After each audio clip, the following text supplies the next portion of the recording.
day our daily bread, and forgive us our trespasses, as we forgive them that trespass against us.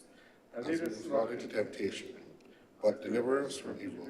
For thine is the kingdom, the power, and the glory, forever and ever. Amen. May the grace of our Lord Jesus Christ, and the love of God, and the fellowship of the Holy Spirit be with us all now and forevermore. Amen.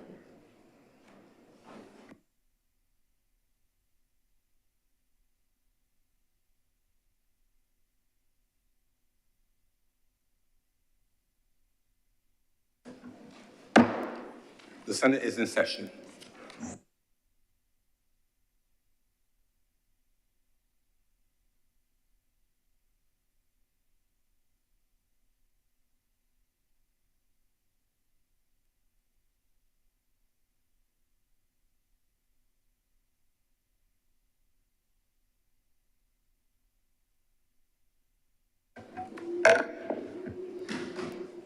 Messages from His Excellency the President.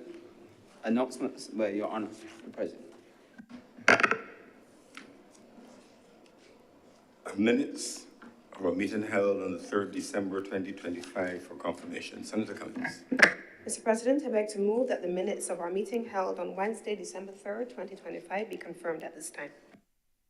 The question is that the minutes of our meeting held on December 3rd, 2025 be confirmed. Will those honorable senators in favor please say aye? Aye. Those against please say no. Methinks the ayes have it. Those minutes are confirmed. Our minutes of Friday, 19th of December 2025. Senator Cummings. Mr. President, I beg to move that the minutes of February 19th of December be deferred at this time. The question is that the minutes of our meeting held on Friday, December 19th, 2025 be deferred. Will those honorable senators in favor please say aye? Aye. Those against please say no. Since the ayes have it, those minutes are accordingly deferred.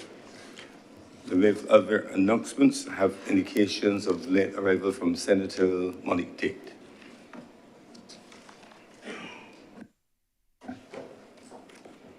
Presentation of petitions, presentation of papers, reports from select committees, questions to ministers, requests for leave to move the adjournment of the Senate on matters of urgent public importance, statements by ministers or parliamentary secretaries, personal explanations, motions relating to the business or sittings of the Senate moved by minister.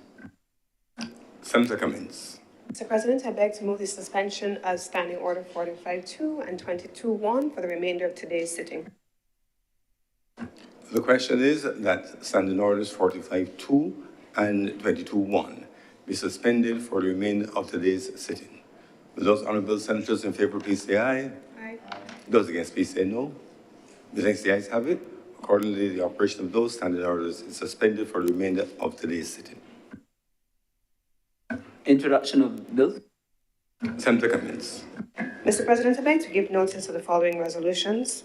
A resolution to rescind a resolution passed by the Honorable the House of Assembly on the 19th day of July 2022 and the Honorable the Senate on the 10th day of August of the same year 2022 and published in the Official Gazette as Resolution Number 17, 2022 on the 18th day of August to approve the vesting in the National Housing Corporation of 2 parcels of land situate at Sergeant's Village in the parish of Christchurch in the island for a public purpose, namely housing development.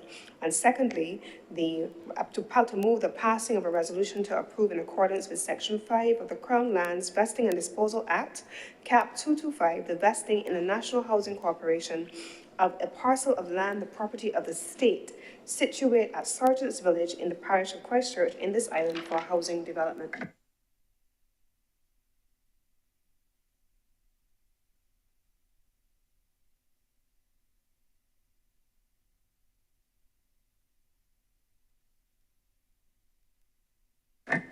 Mr. President, I also beg to move the first reading of the Road Traffic Amendment Bill 2026. The question is, that the Road Traffic Amendment Bill 2026 be read a first time. Will those honorable senators in favor please say aye? Aye. Those against please say no. Methinks the ayes have it. Accordingly, that bill is read a first time. Public business, sir. Public business is now the order of the day. order number 6, in the name of the Honorable Leader of the House, and the Senate, to move the second reading of the Tourism Levy Amendment Bill 2025. Senator, the Honorable Lisa Cummins. Thank you very much, Mr. President. I rise on this occasion to speak on a specific matter, but before we get into the actual business of today's sitting, this being our very first sitting for the year, I want to take the opportunity to welcome all honorable senators back into the chamber and to wish everyone a happy and a prosperous 2026. And I look forward to maintaining the camaraderie, even in an environment where sometimes we don't have the same views, but that has always characterized our engagements in this chamber. And so, Happy New Year to the members of the Senate from the government side of the Senate. Now, this legislation before us, Mr. President, is called the Tourism Rate Levy Bill, and so we're making some changes here. It is specifically the long form Tourism Levy Amendment Bill for 2025. What is the purpose of this piece of legislation? The Barbados Revenue Authority, as we know, is the tax authority for the state. They administer all matters relating to tax. And so in 2018, when a number of levies were introduced, we had the Tourism Levy Bill introduced and then becoming the Tourism Levy Act. Now, what were those new levies as they were introduced? We had in the first instance the room rate levy. That was tiered based on the category and the type of room. I'll get into that in a minute. You had the product development levy. That spoke to direct tourism services, and I'll get into the details of that in a moment. And there was also the shared economy levy, Mr. President. I'll get into those details in a minute. And so, Mr. President, when combined, those three levies constitute the architecture of the Tourism Levy Bill. That's what we are here to make amendments to today. The levy itself remains, Mr. President. There are no new taxes being introduced by this bill. Let me say that again. There are no new taxes being introduced by this bill. These taxes have been in place since 2018, as they will be defined very shortly, Mr. President. Now, the sector that we are referring to is the tourism sector. Now, why would we be making changes to the tourism sector in this way? Let me start first by saying, Mr. President, that very often Barbadians see tourism as this abstract thing that would bring strange persons, overseas visitors to the country. They come and they stay in fancy hotels or expensive villas. They come and they stay in shared accommodation. They get embedded in the community. They know Barbadians. They go to shops, bars, and expensive restaurants. But altogether, it constitutes tourism. Historically, when we see a hired car whiz past us, back in the day as I was growing up, you used to see the mini mokes. Now they've got these really modern takes on mini mokes, but with tourists that are driving down the way and they're sunning, their faces are red, but they're enjoying the sun, especially in the winter months of the year. Mr. President, tourism pays this country's bills. Let's start there. The tourism industry and all of its parts, it pays this country's bills. It is what generates the largest source of revenue for this country. How is it financed, Mr. President? I want to spend a moment talking about how it is financed. One of the ways in which we finance the tourism sector, Mr. President, is by levies like this. This particular levy here, Mr. President, allows for the government, through the Barbados Revenue Authority, to pour money back into a number of things relating to the sector. I'll get into that in a minute. There are two other agencies that are important in here, Mr. President. The Barbados Revenue Authority, as I've said, takes authority for tax administration. The Barbados Tourism Management, Inc., BTMI, takes responsibility for marketing. The annual budget of the BTMI is $75 million every year. That does not come from taxpayer monies, Mr. President. It does not come from central government's budget, Mr. President. It comes through the levying of the airport service charge at the Grantley Adams International Airport, paid by visitors to the country. If that amount is $75 million in total in a given year, that amount is remitted to the Barbados Tourism Marketing, Inc. If that money is in excess of $75 million in a year, $75 million goes to BTMI and the excess goes into the consolidated fund and is spent on national expenses, Mr. President. But there is a $75 million annual budget for the BTMI. What does the BTMI do with those monies? It engages in behind-the-gateway marketing. It engages in negotiations with the airlines. It engages in all of the development and the product development services that support the country's tourism sector. We are that country, Mr. President, that still has a national marketing agency, just like most other countries, and we pour a significant amount of resources annually from that airport service charge into the Tourism Marketing, Inc. Equally, Mr. President, there are facilities that allow for hotels, especially, and direct tourism services to have access to financing. So yes, you can go to a bank, Mr. President, you can go to a bank and you have a banking relationship with your bank, your financial institution, and you may borrow money to invest in your tourism product. But there is also, Mr. President, the hotel, especially for small hotels, the Small Hotel Investment Fund under the Enterprise Growth Fund Limited. Those monies are made available, especially to small indigenous hotels in this country, to be able to invest in product development. Now, why am I speaking about those things, Mr. President? Because a sector that pays our bills always has to have the benefit of a constant refreshing. But, Mr. President, over time, the sector has changed. Once upon a time, you used to go onto a hotel website, or you used to go through a travel agent, and you would book a hotel, you book a flight. Now, everything is done digitally. You have Airbnb, you have HomeAway, you have the shared accommodation sector, as it is called, and it's digitally structured. Barbados also now has arguably, and those who are more vested and currently up to date with what is happening in the sector than I would be, would tell you that there are probably more Airbnb and shared economy rooms on this island than there are hotel rooms, Mr. President. It is in excess of the hotel stock in this country. Yes, we have significant infrastructure going in now, and that is necessary, but there is a vast shared economy sector in this country that is digital. You can go, Mr. President, on your computer, your phone, your iPad, your tablet, whatever the device is, and there you can find on most of these digital platforms any number of types of places that you can stay. Now, I'll tell you a true story, Mr. President. This is a true story. In March of last year, we had a major international conference here in the energy sector. And we had the hotel rooms. There were 1,900 people at the time attending that conference that we needed to make sure were accommodated. We had the hotel rooms, yes, but we needed additional capacity from shared economy. One day, one of my staff members came to me and said, "Minister, we have a problem." What's the problem? The problem is that we have one of our guests who has booked a beachfront or 5 minutes walk away from the beach property on Airbnb, and we need to move them. Why do you need to move them?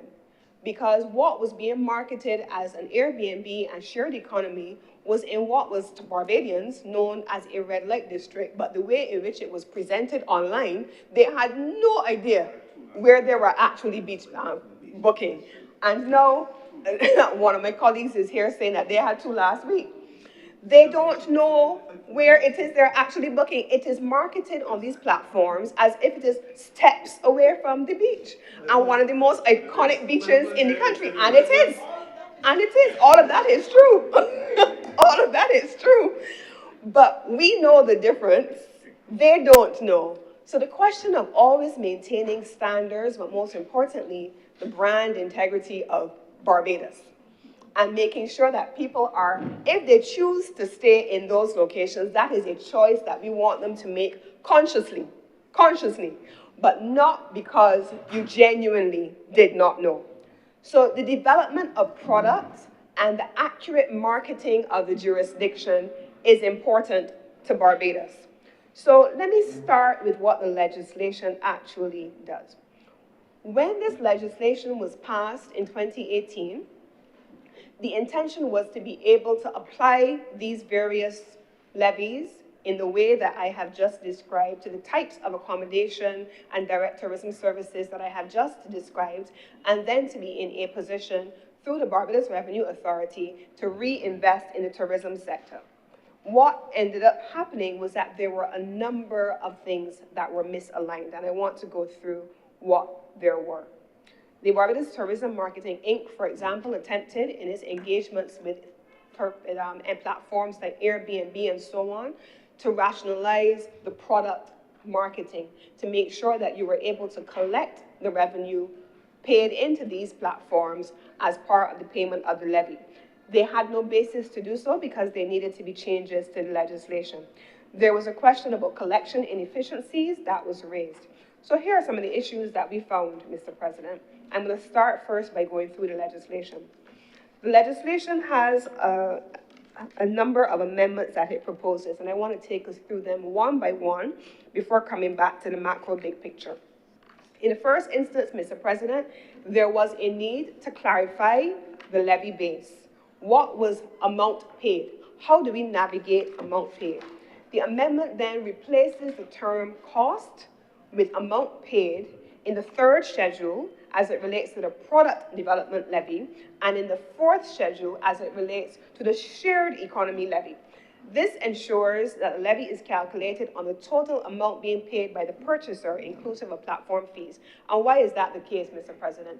If I go and I pay for a room at $150 per night, then I'm receiving that, I'm not receiving that full amount from the guest.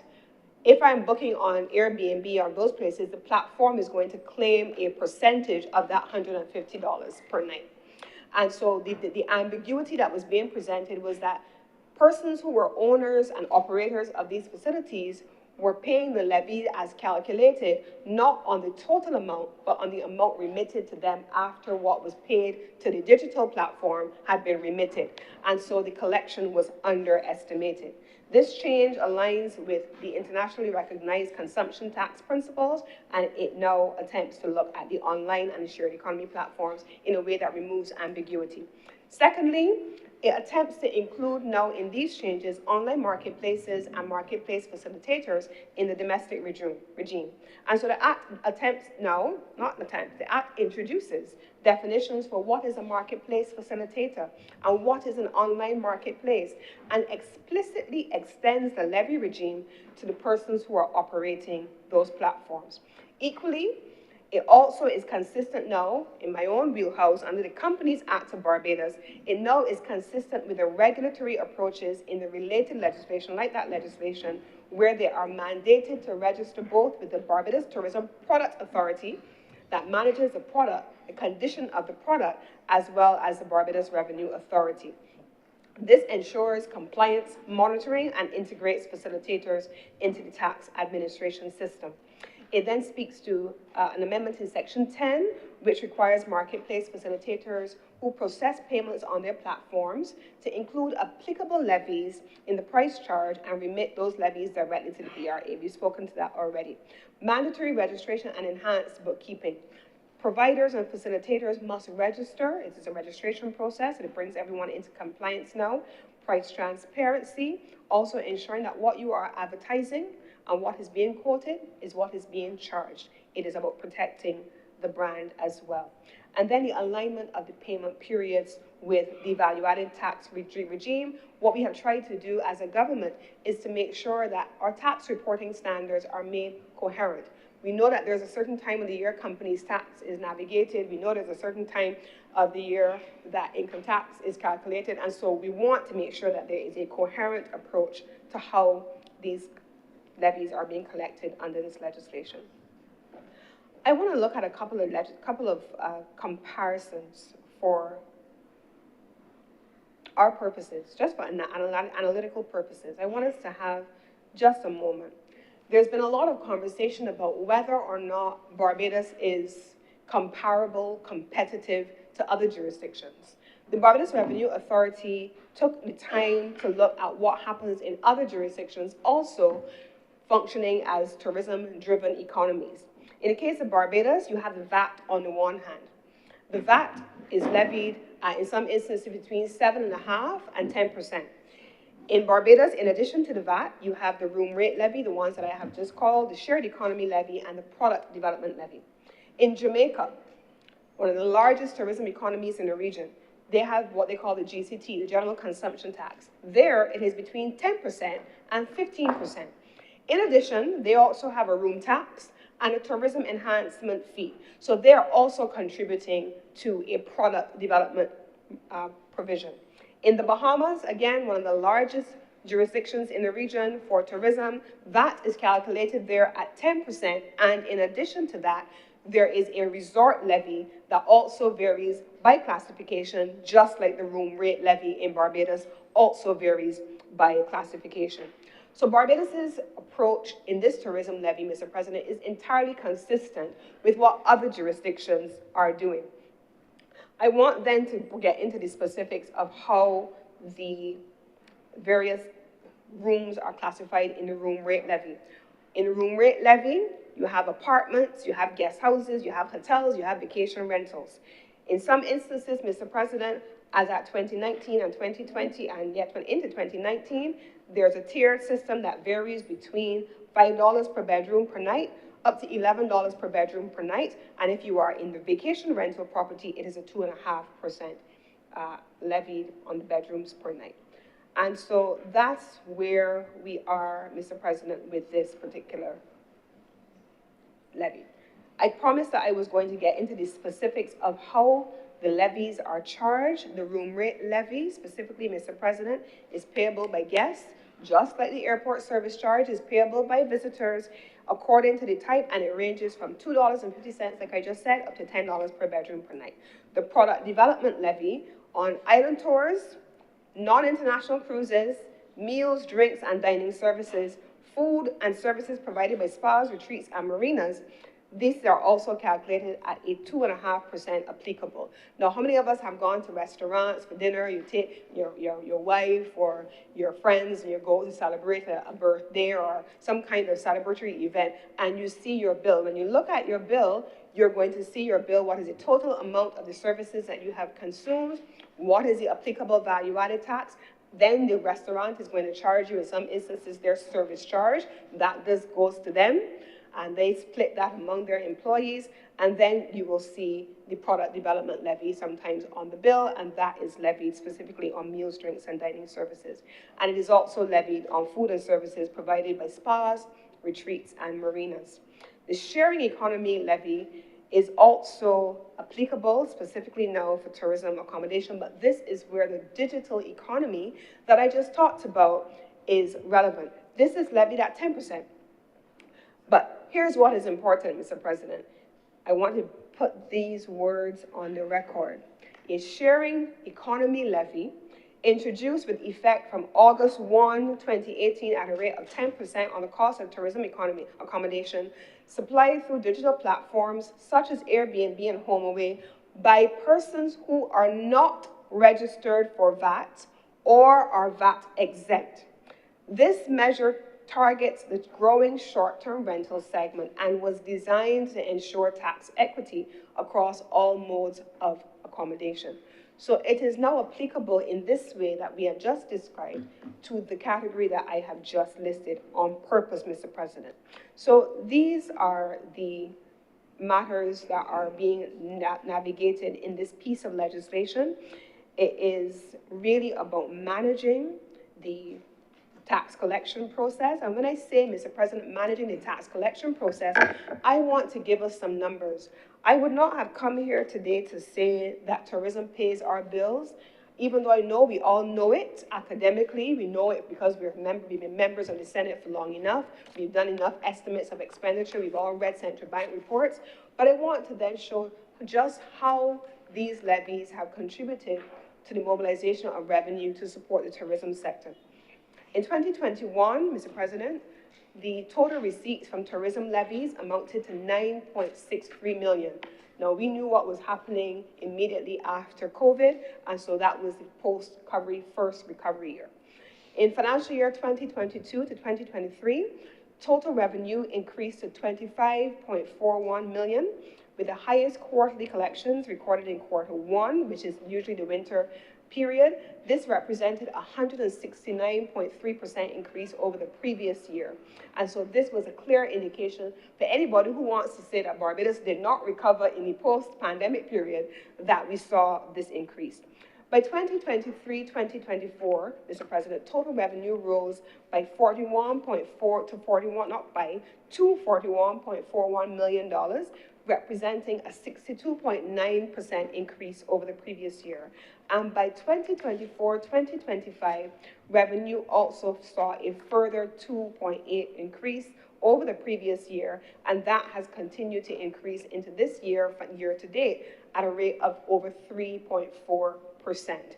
So, Mr. President, that these levies are being collected and that these funds, by way of revenue, are then fed into the Barbados Revenue Authority. We are going into a period, actually we are in already, a period of estimates. Right now, every year, this is nothing new, we have the annual estimates of expenditure. And there's inevitably the conversation about where is this money coming from? Is it being domestically generated? Is the country producing enough revenue to match its expenditure? Is the country only borrowing to be able to have the revenue for expenditure? This is an example, Mr. President, of how this country pays our bills. And what are those bills, Mr. President? When we want roads fixed, and for all the persons, including myself, who want to see the roads fixed, this is how we pay our bills. When we want to be able to see social services expanded, this is one of the ways in which we pay our bills. It's not just debt. It's not just grant financing. It is by revenue through growth sectors and productive sectors like the tourism sector, Mr. President, that we pay our bills for the very things that we ask for. So, Mr. President, I'm always very confused when I hear people attacking the tourism sector. Now, there are always going to be legitimate questions that people will raise, and I accept that. I actually encourage that because that's important. But when we attack a sector that allows us to put money in education, to put money in health, to put money in schools, to put money in social services, and to put money into welfare services, Mr. President, that I never understand. That I never understand. This sector pays our bills. The tourism levy has been generating revenue to contribute to that revenue raise that helps to pay our bills, Mr. President. And so the intention of the bill before us is to enhance fiscal space for investment in tourism product development, digital transformation, destination marketing. Mr. President, Barbados has mirrored and has expanded its overseas presence in overseas marketing and behind the gateway marketing in leaps and bounds since 2018, despite a pandemic intervening in between. Mr. President, when we first came to office, Barbados's overseas offices existed, and they were advertising and they were marketing behind the gateway. We have expanded that. We now have destination marketing in Panama. And with that destination marketing in Panama, I don't know how many of us have seen the number of Barbadians that are traveling to Panama on a regular basis for a vacation because it's a new destination that has a direct flight on Copa Airlines right here from Barbados. I don't know how many of us have seen how many Barbadians are traveling from Barbados to Panama to go and shop these days, Mr. President. I don't know how many people have noticed that there are a number of people traveling from Barbados to Panama, down into Central America. And I'm even told, Mr. President, that despite the significant increase in U.S. airlift, there are a lot of people who are price sensitive who are taking a flight from here to Panama and from Panama to Miami or somewhere else in the United States. There is a significant expansion in destination marketing. And we're seeing that, Mr. President, with the location of a Barbados Tourism Marketing Inc. in Panama. We're seeing that also, Mr. President, with the expansion of the work of the BTMI in Europe.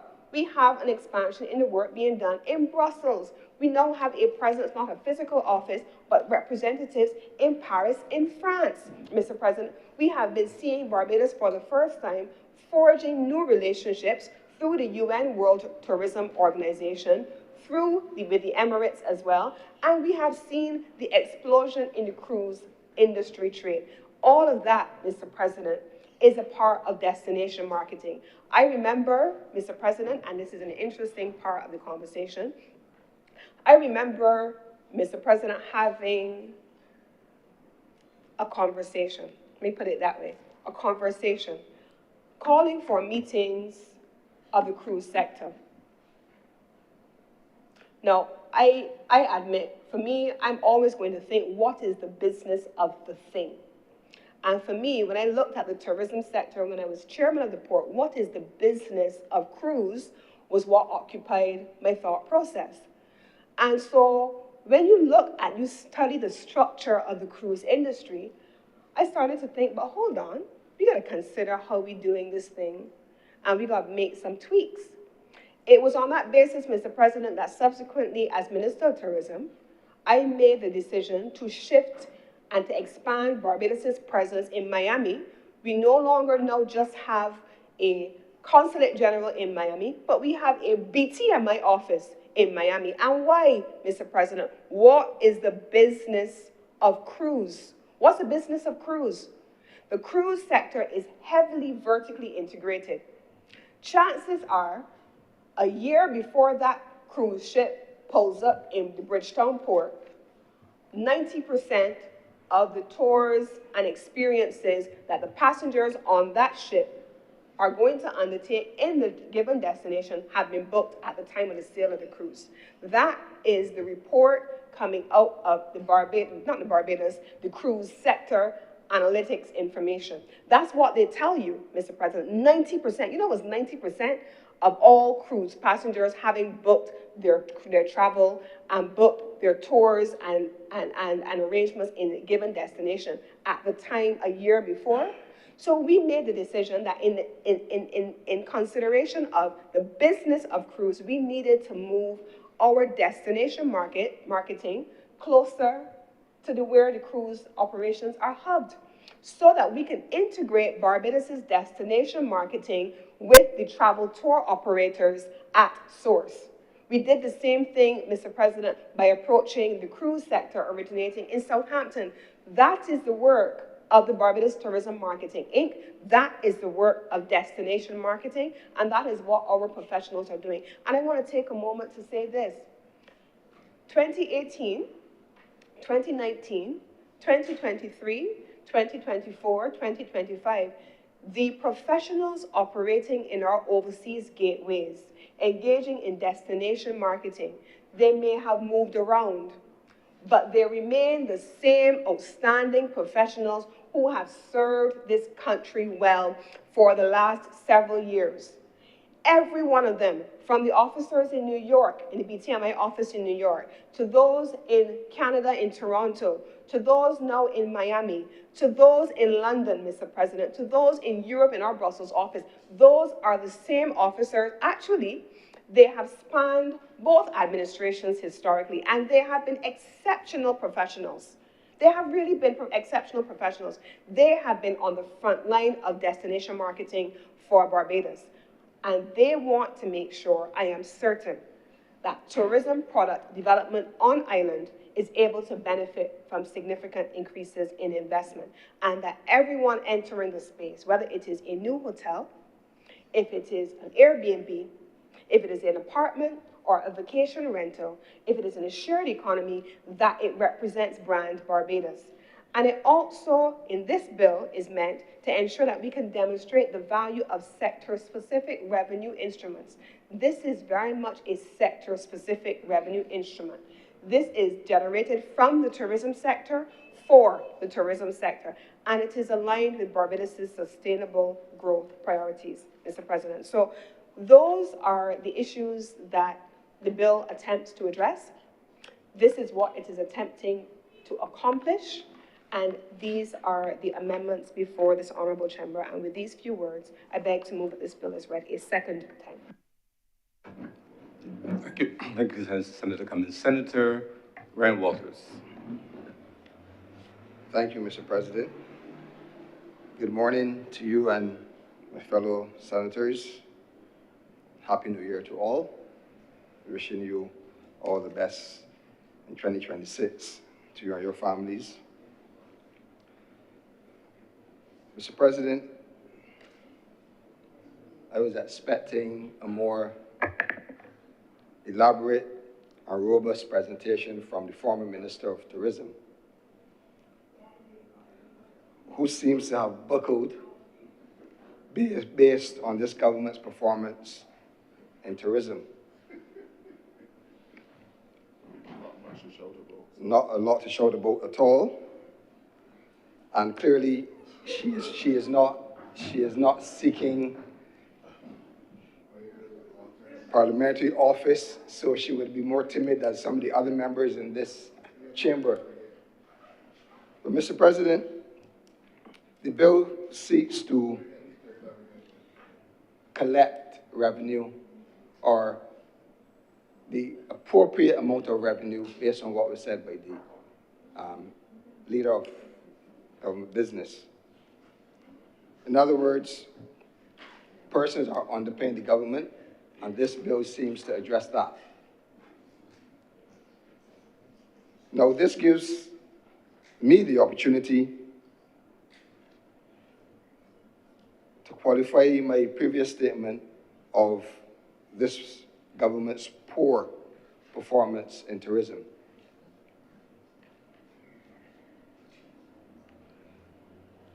Like with everything else in Barbados in 2018, residents got a beating with more taxes. Residents got a beating with national insurance written off. And the tourism sector also got a beating, as was alluded before, just presented in a different way. There were a slew of taxes to those that visited Barbados. And as identified in 2018 budget, there was a tourism development tax, there was an introduction of a room levy or tax, the product development tax, and the shared economy tax, Mr. President. In other words, it cost a person wishing to visit Barbados more to come here, not only in travel and accommodation, but in eating, drinking, and sightseeing. There is a relationship between the cost of travel and if persons come to Barbados. We are in a competitive environment, so we must not believe that because it is a person wishing to come to an island for a vacation that they have the wherewithal to pay any amount of money to come to any destination. We all travel, or most of us travel, and we have to budget, we have to save. I think we need to see the visitor more in that light, Mr. President. A person that wants to come to Barbados, that will save to bring their family to Barbados. Everyone is not wealthy, Mr. President. So the imposition of a slew of taxes will cause some persons to make other decisions. And we have seen some of that based on the numbers that are presented here. In the terms of overnight, stay overnight visitors to the country. But before we get into that, I just want to mention quickly, Mr. President, that Barbadians are very concerned with the level of taxation in the country. And I want to just share that in 2018, when this government assumed office, they moved to introduce new taxes that will allow the government to collect additional revenues. And the tourism development tax was one of those taxes, Mr. President. What it meant is that the government was now collecting this tax at the airport, not only from visitors, Mr. President, but from all travelers. So even Bajans have to pay, I think it's around US $35 every time they travel. So this tax, Mr. President, was collected, and that meant that the government would not have to send a subvention to the Barbados Tourism Marketing, Inc., which gives the government, or gave the government over the last 7 years, more space to do things on behalf of the people of Barbados.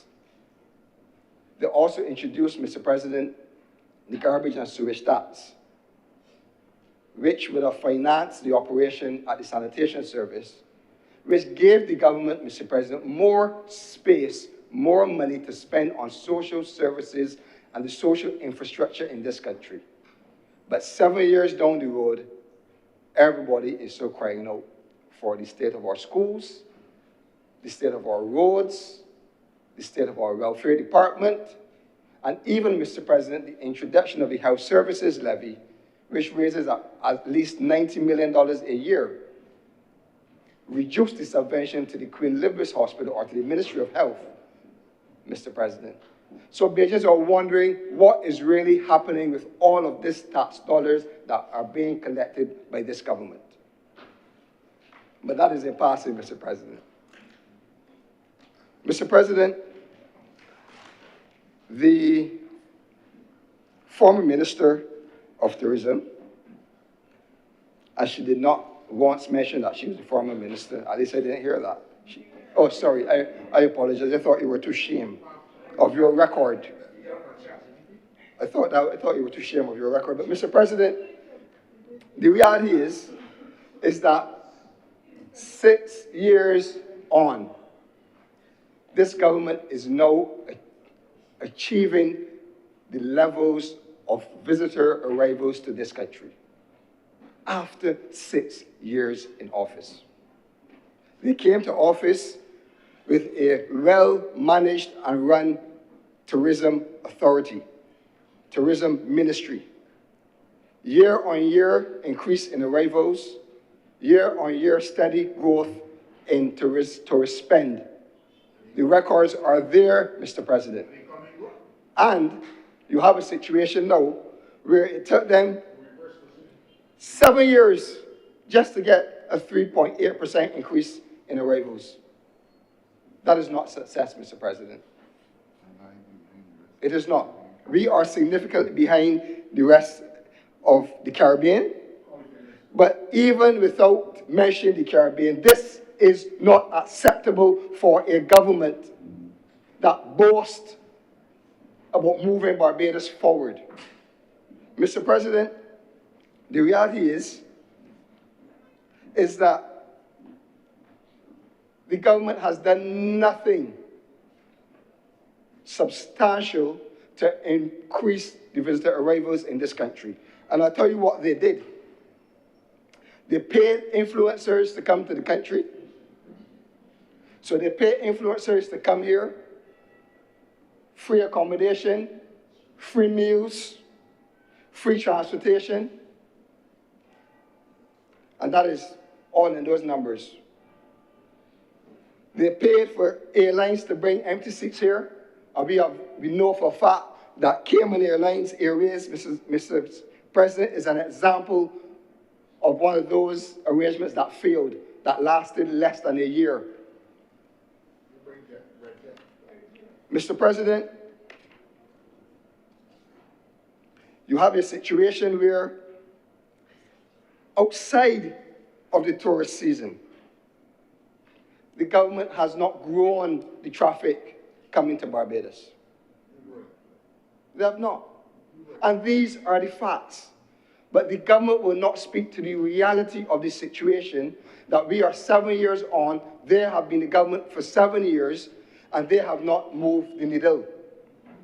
In 2018, Mr. President, in 2018, between the months of May and August, stay-over visitors to this island totaled 206,225 visitors.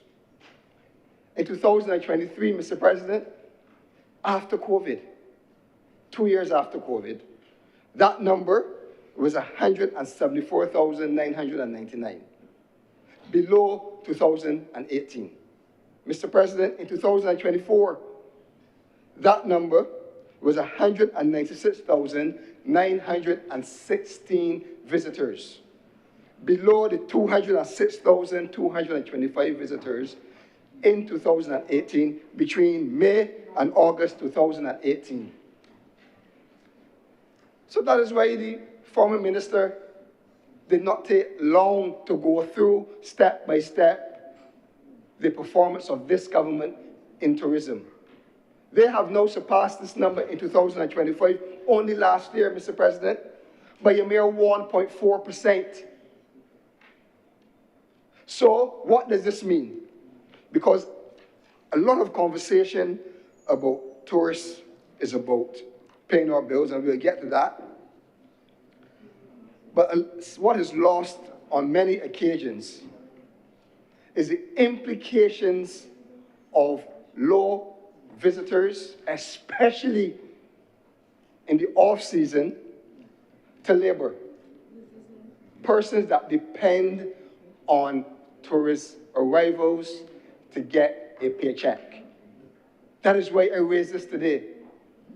I raise this today, Mr. President, to show you that the importance of focusing on the off-season is to ensure that our thousands of workers in the tourism sector can consistently earn a decent living. It is something that is very concerning to me, Mr. President, and I'll tell you why. You are a businessman. You know about business. I know about business too. And in most or all other businesses, business owners and managers have to navigate the pressures of low seasons. We cannot send home workers. We cannot lay them off and bring them back when we think that it's time for them, when we think that sales are picking up. We do not have the liberty to do that in any other industry. But the tourist industry is separate and distinct. And they are allowed, Mr. President, to sacrifice their labor in non-peak times. So workers have to go to national insurance or get a significant reduction in their pay while trying to hold on to the job in the next few months when the season is going to be at its highest. So that is why there has to be a focus on growing the arrivals in non-peak times. That is why there has to be consideration to make sure that our people get paid. Because grocery bills do not go away. There's no concession to hotel workers when they're going to the grocery store because they're laid off. The cost of running their households do not go away. The cost at the pump, for sure, is not going away. The cost of sending their children to school is not going away, Mr. President. So it is very important that we seek to grow the industry as the Democratic Labour Party was doing before 2018 and up to 2018, Mr. President. And this government has failed the people of Barbados. They have failed the workers of this country in that way. So, Mr. President, it has also introduced the treatment of these workers in a way that will allow them not to be permanent employees, so they do not have security of tenure. These hoteliers now are moving to contract work, Mr. President, which does not benefit the employees in the long run. So it is in the best interest of any government to put their resources behind growing the tourism sector, not only because it contributes and it helps pay for some of these social services that the minister alluded to, but because it helps people to take care of themselves, because persons generally do not want to go to an MP's office to get help, to pay a bill, or to go to the grocery on a Sunday morning to put chicken on the table. Mr. President, what we also have to look at as it relates to the poor performance of trying to increase visitor arrivals is the fact that crime is out of control. And while the government may want to bury their heads in the sand, the reality is that that has a direct correlation to the amount of people that this country is going to attract, not only between November and April, but 12 months a year. Even our nationals that reside overseas that want to come back are concerned about this phenomenon, what is happening in this country today. So the government must put things in place to address the crime situation because it affects our tourism product.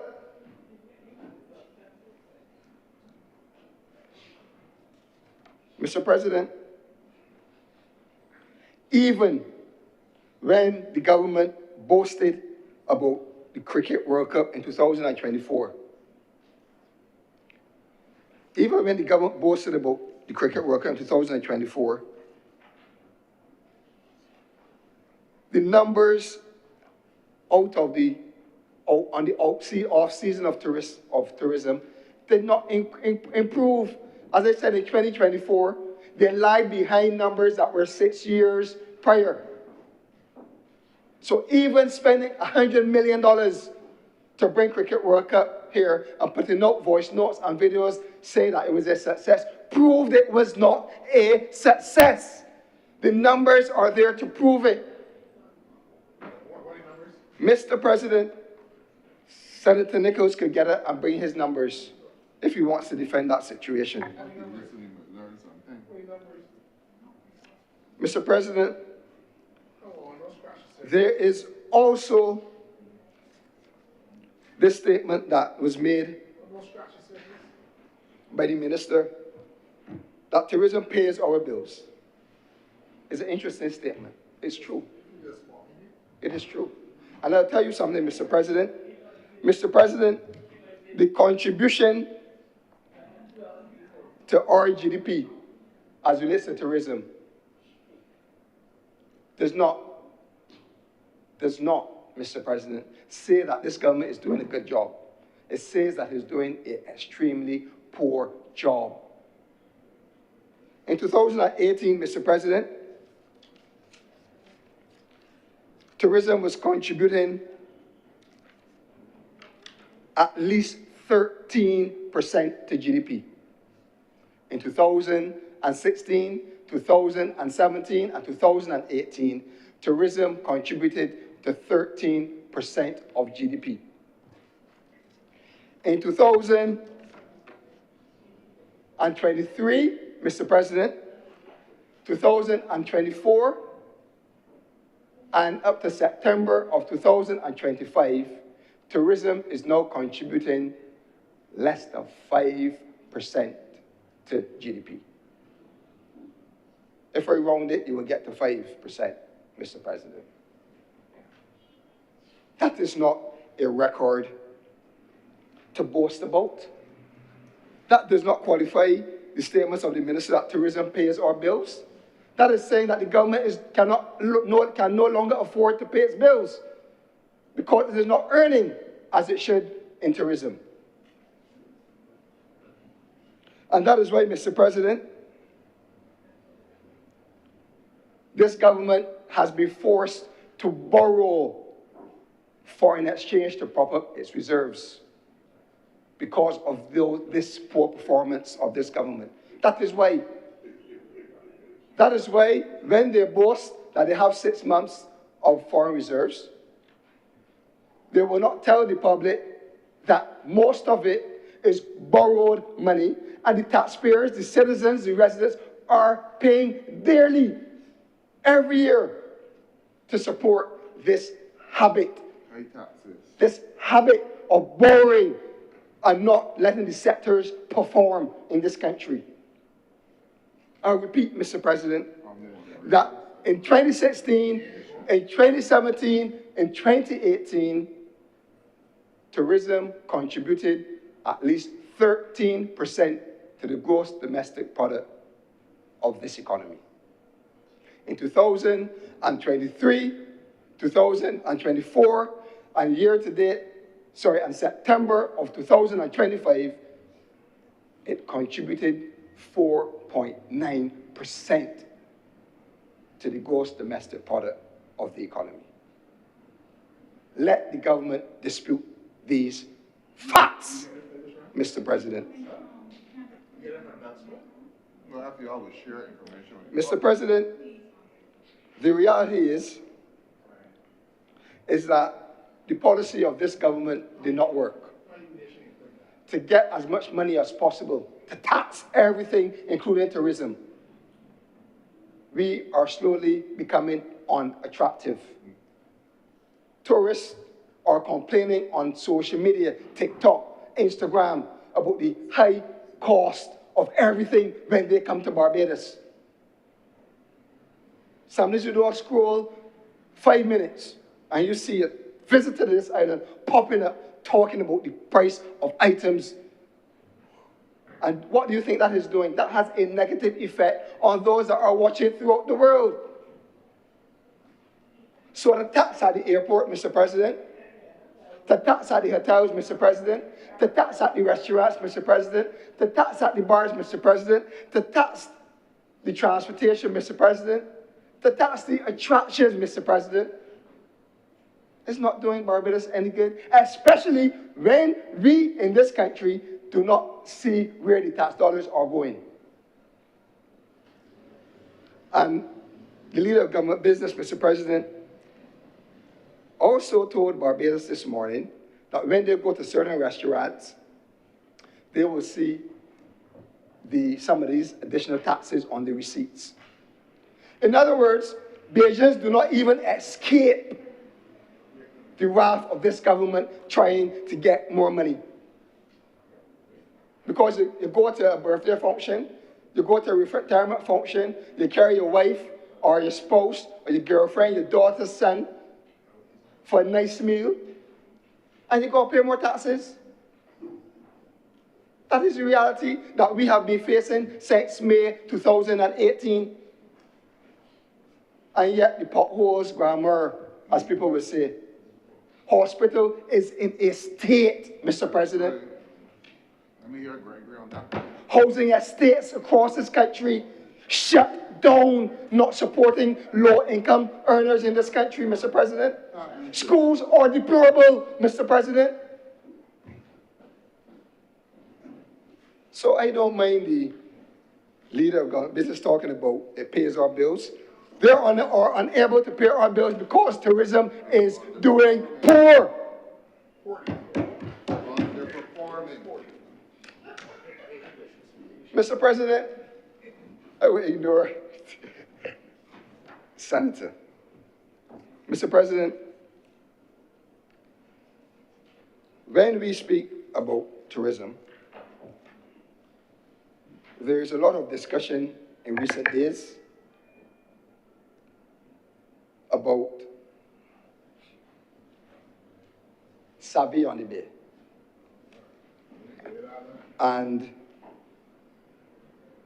Mr. President, allow me to address the comment by Senator Nichols. Allow me to, Mr. President, I overheard. Senator Nichols has not spoken in this debate. You cannot respond to anything that he has said. He has not said anything in this debate. Mr. President, thank you, but I overheard a comment from the other side saying that we gave away. Mr. Senator, President, I am, he is. And Senator, the only persons that have spoken in this debate is Senator Cummins and yourself. No one else has spoken. Therefore, there's nothing else to respond to. Thank you, Mr. President. Thank you, Mr. President. Let me remind this chamber and the people of Barbados, and it may be said during the debate, the land that Savvy is situated on was sold by the Democratic Labour Party to a businessman. The land that the African Bank, Senators, please, let the Honorable Senator be heard in silence. the land that the African Bank owns was given away by this government. Mr. President, we didn't give away land. A businessman purchased land, Mr. President. The government gave away land to non-nationals, to persons that are running private entities that earn profits, millions and billions of dollars in profits, Mr. President. So everybody will get their say today. But Mr. President, I have been to Savi on the Bay numerous times. I parked either on property or opposite. I walked to the beach and nobody stopped me. There was nothing prohibiting me to get on the sand between my toes, to feel the sand between my toes. I went to the beach. I purchased the beach chairs with the umbrellas. And my children and I, my daughter specifically, will go into the sea. We will patronize the bar with a fruit punch. I would have a rum and coke. Yes. Mr. President, nobody stopped me from doing that. Nobody came and tell us, you got to leave, that this is private property. On other occasions, Mr. President, I have gone to Savi on the Bay and purchased food to eat, Mr. President. Nobody stopped me from parking. Nobody stopped me from asking me for permission, if I have permission to go and patronize one of the small business owners that operate there, Mr. President. What is this fascination that the government has with Savi on the Bay? Mr. President, and I heard the Minister of Housing try to defend it after public outcry about the small businesses will not be impacted. It's primarily about car park. Well, if they want car space, Mr. President, you just got to walk that stretch of land on Bay Street. There are properties on that same stretch, the old mobile station. What happened with that, Mr. President? The old fish market, a stone's throw away, Mr. President, is ripe for development. Why doesn't the government target that as a project? And there are lands further south, Mr. President, that are vacant, nothing going on. But the government is somehow targeting this specific plot of land that already has an existing business, is operating fully, and it boggles the mind not only of those who earn a living and a livelihood from it, but those of us who are watching and looking on. Mr. President, the BTMI was established before this government came to office. And the only thing I would say relative to some of the comments made by Minister Cummings and to Lisa Cummings, Mr. President, is that no one is questioning the ability of that department, the persons that work in that department. No one is questioning whether they're opening new markets or if they're doing good work or trying to do good work on behalf of the people of Barbados, because clearly there's room for significant improvement. But obviously the guidance has to come from the leadership of the government, Mr. President. However, I think it is still prudent for us to have audited financials, current audited financials for the BTMI, Mr. President, and all of these bodies. I'm not sure what is the latest audited financials. I'm sure that Minister Cummings can share with the chamber where they are at, but the last I saw was 2019 to 2020. But as I said, Mr. President, this is something because it is still taxpayers' money. Not because you have now taxed at the airport, tax arrivals at the airport from both visitors and locals, it is still Barbados' revenue. So we need to know how that money is being spent, how that money is being allocated to specific projects, and if indeed there is a residual, because clearly, based on the numbers that are coming to Barbados, and based on the fees that are charged at the airport, that BTMI should receive at least $95 million a year.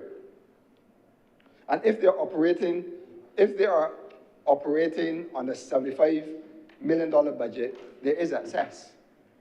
But I think the best way to see if this is really happening, Mr. President, and to watch the spending of this government is to get some audited financial statements, current audited financial statements, Mr. President. So, Mr. President, as I wrap up, I wanted to let this chamber know and to let Barbados know that this government did a poor job in tourism. And tourism is underperforming. Not only are they barely creeping past the numbers of 7 years ago, they have failed to increase the traffic outside of tourist season to protect our workers in the industry. And if anyone doesn't take away most of what I said, that is what I want most to resonate from this conversation, Mr. President, because tourism will always be with us. But it is the workers that always get the unfair treatment by having to be sent home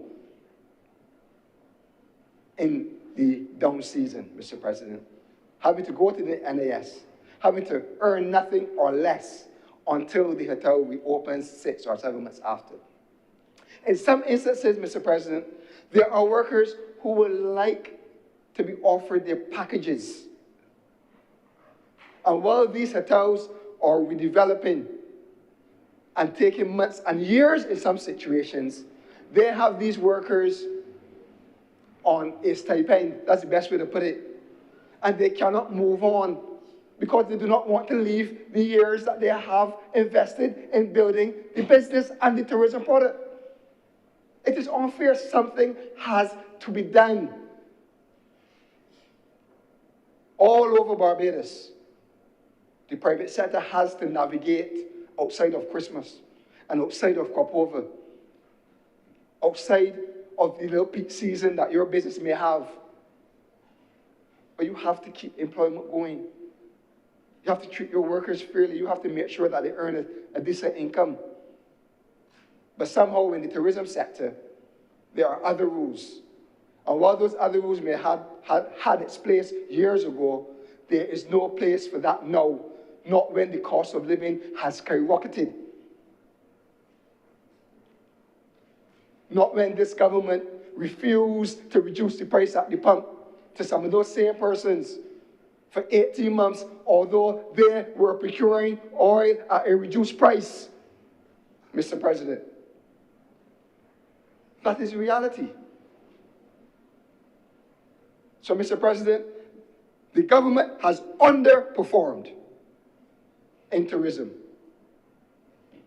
We are in a position now where tourism is contributing just around barely 5% to the gross domestic product.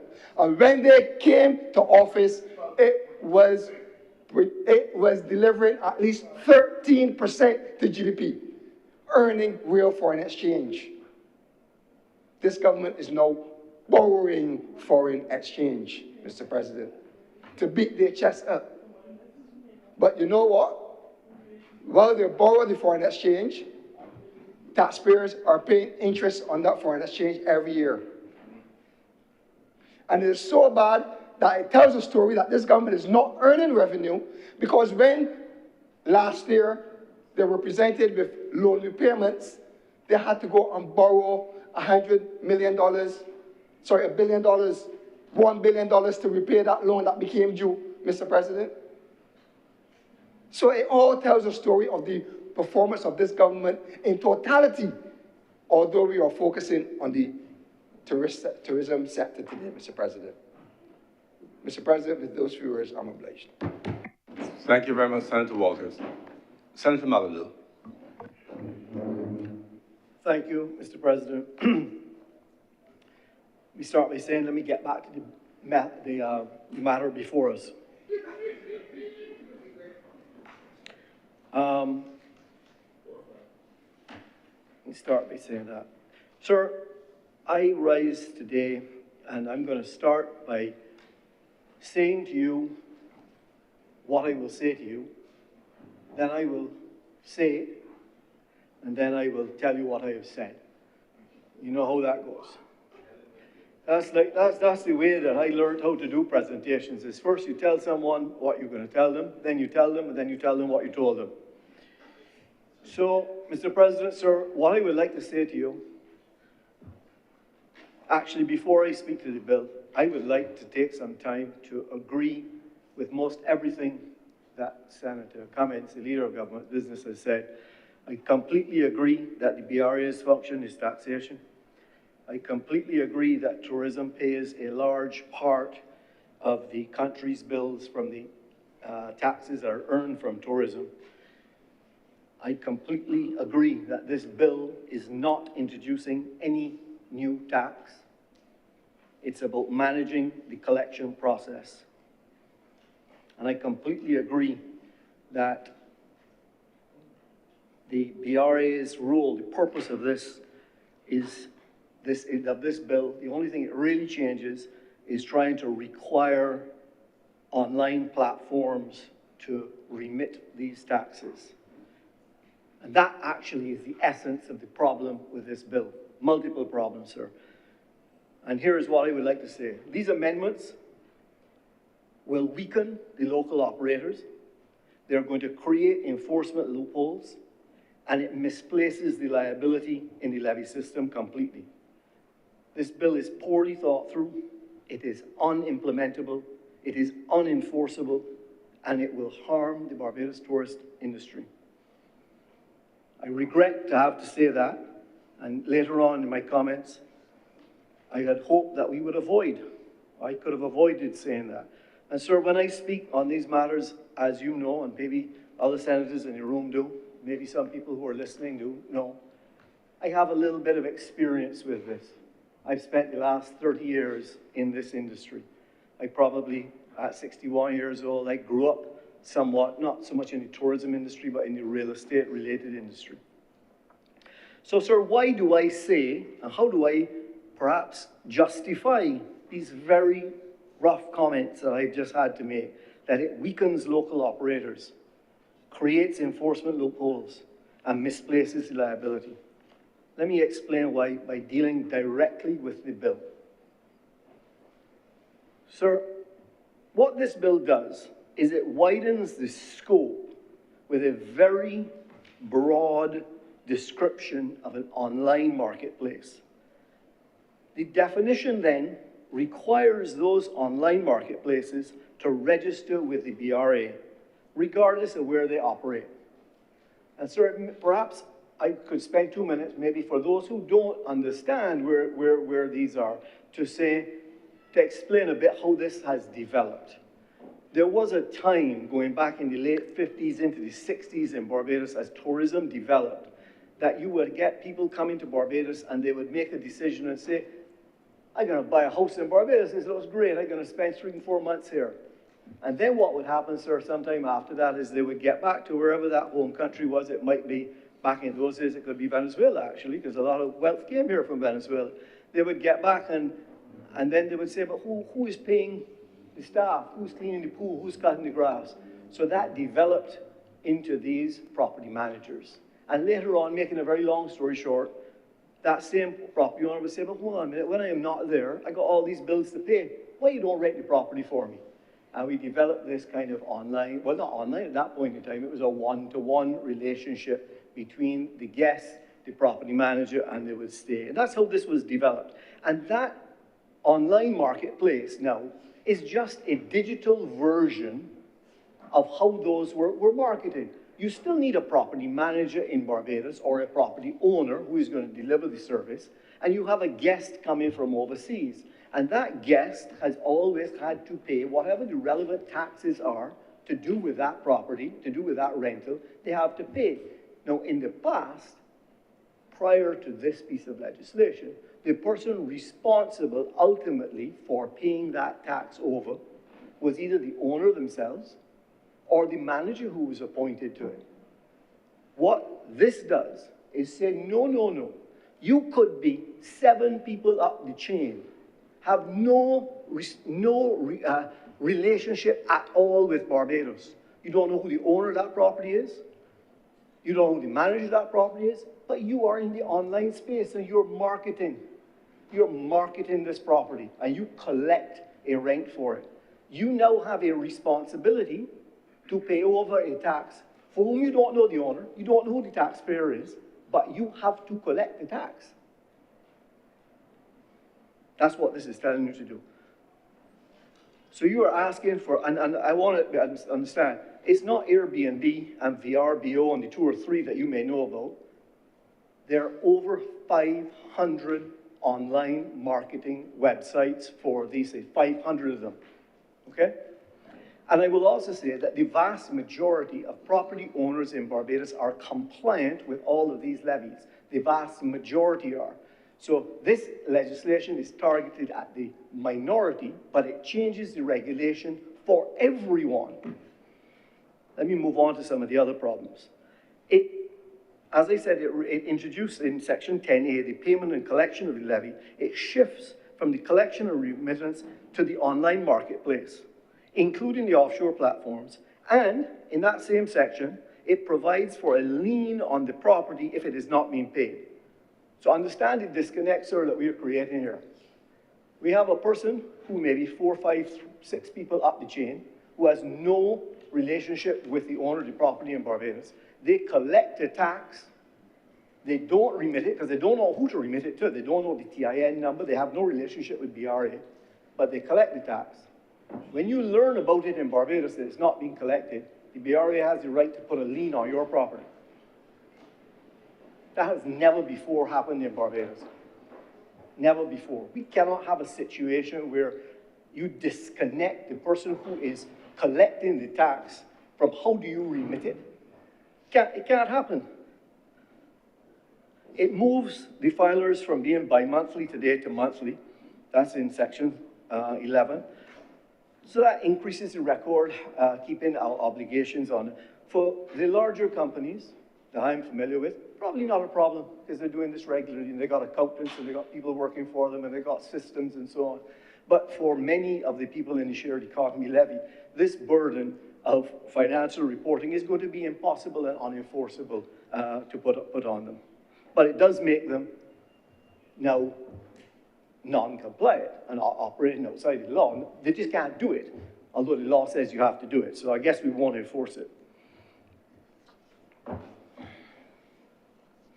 As I said before, sir, there's no increase in the tax rate. I have no objection with the tax rate. That's a battle that was fought and lost or fought and won, whatever you call it, some time ago. This has been the tax 10 and 2.5% being taxed for a while. The industry has adjusted to it. Barbados is an expensive destination in comparison. I'm not in any way debating the taxes. They haven't changed, as Senator Cummings correctly said. There's no change to taxation. But what there is exactly what Senator Cummings said, is a change in the methodology for collecting it, a process. It is unworkable in practice.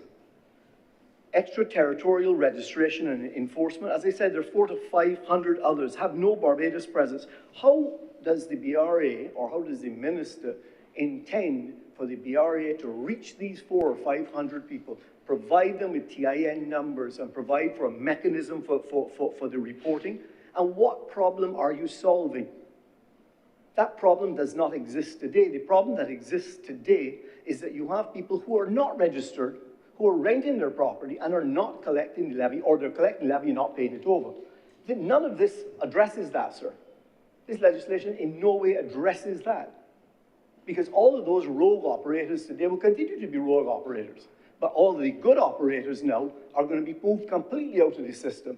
Because whereas today, in one of the larger rental companies, or the majority of rental companies, they work directly for the villa owner. They know who the TIN number is. They work directly with BRA. They're a Barbados company with Barbados directors, and they're paying over the shared economy levy.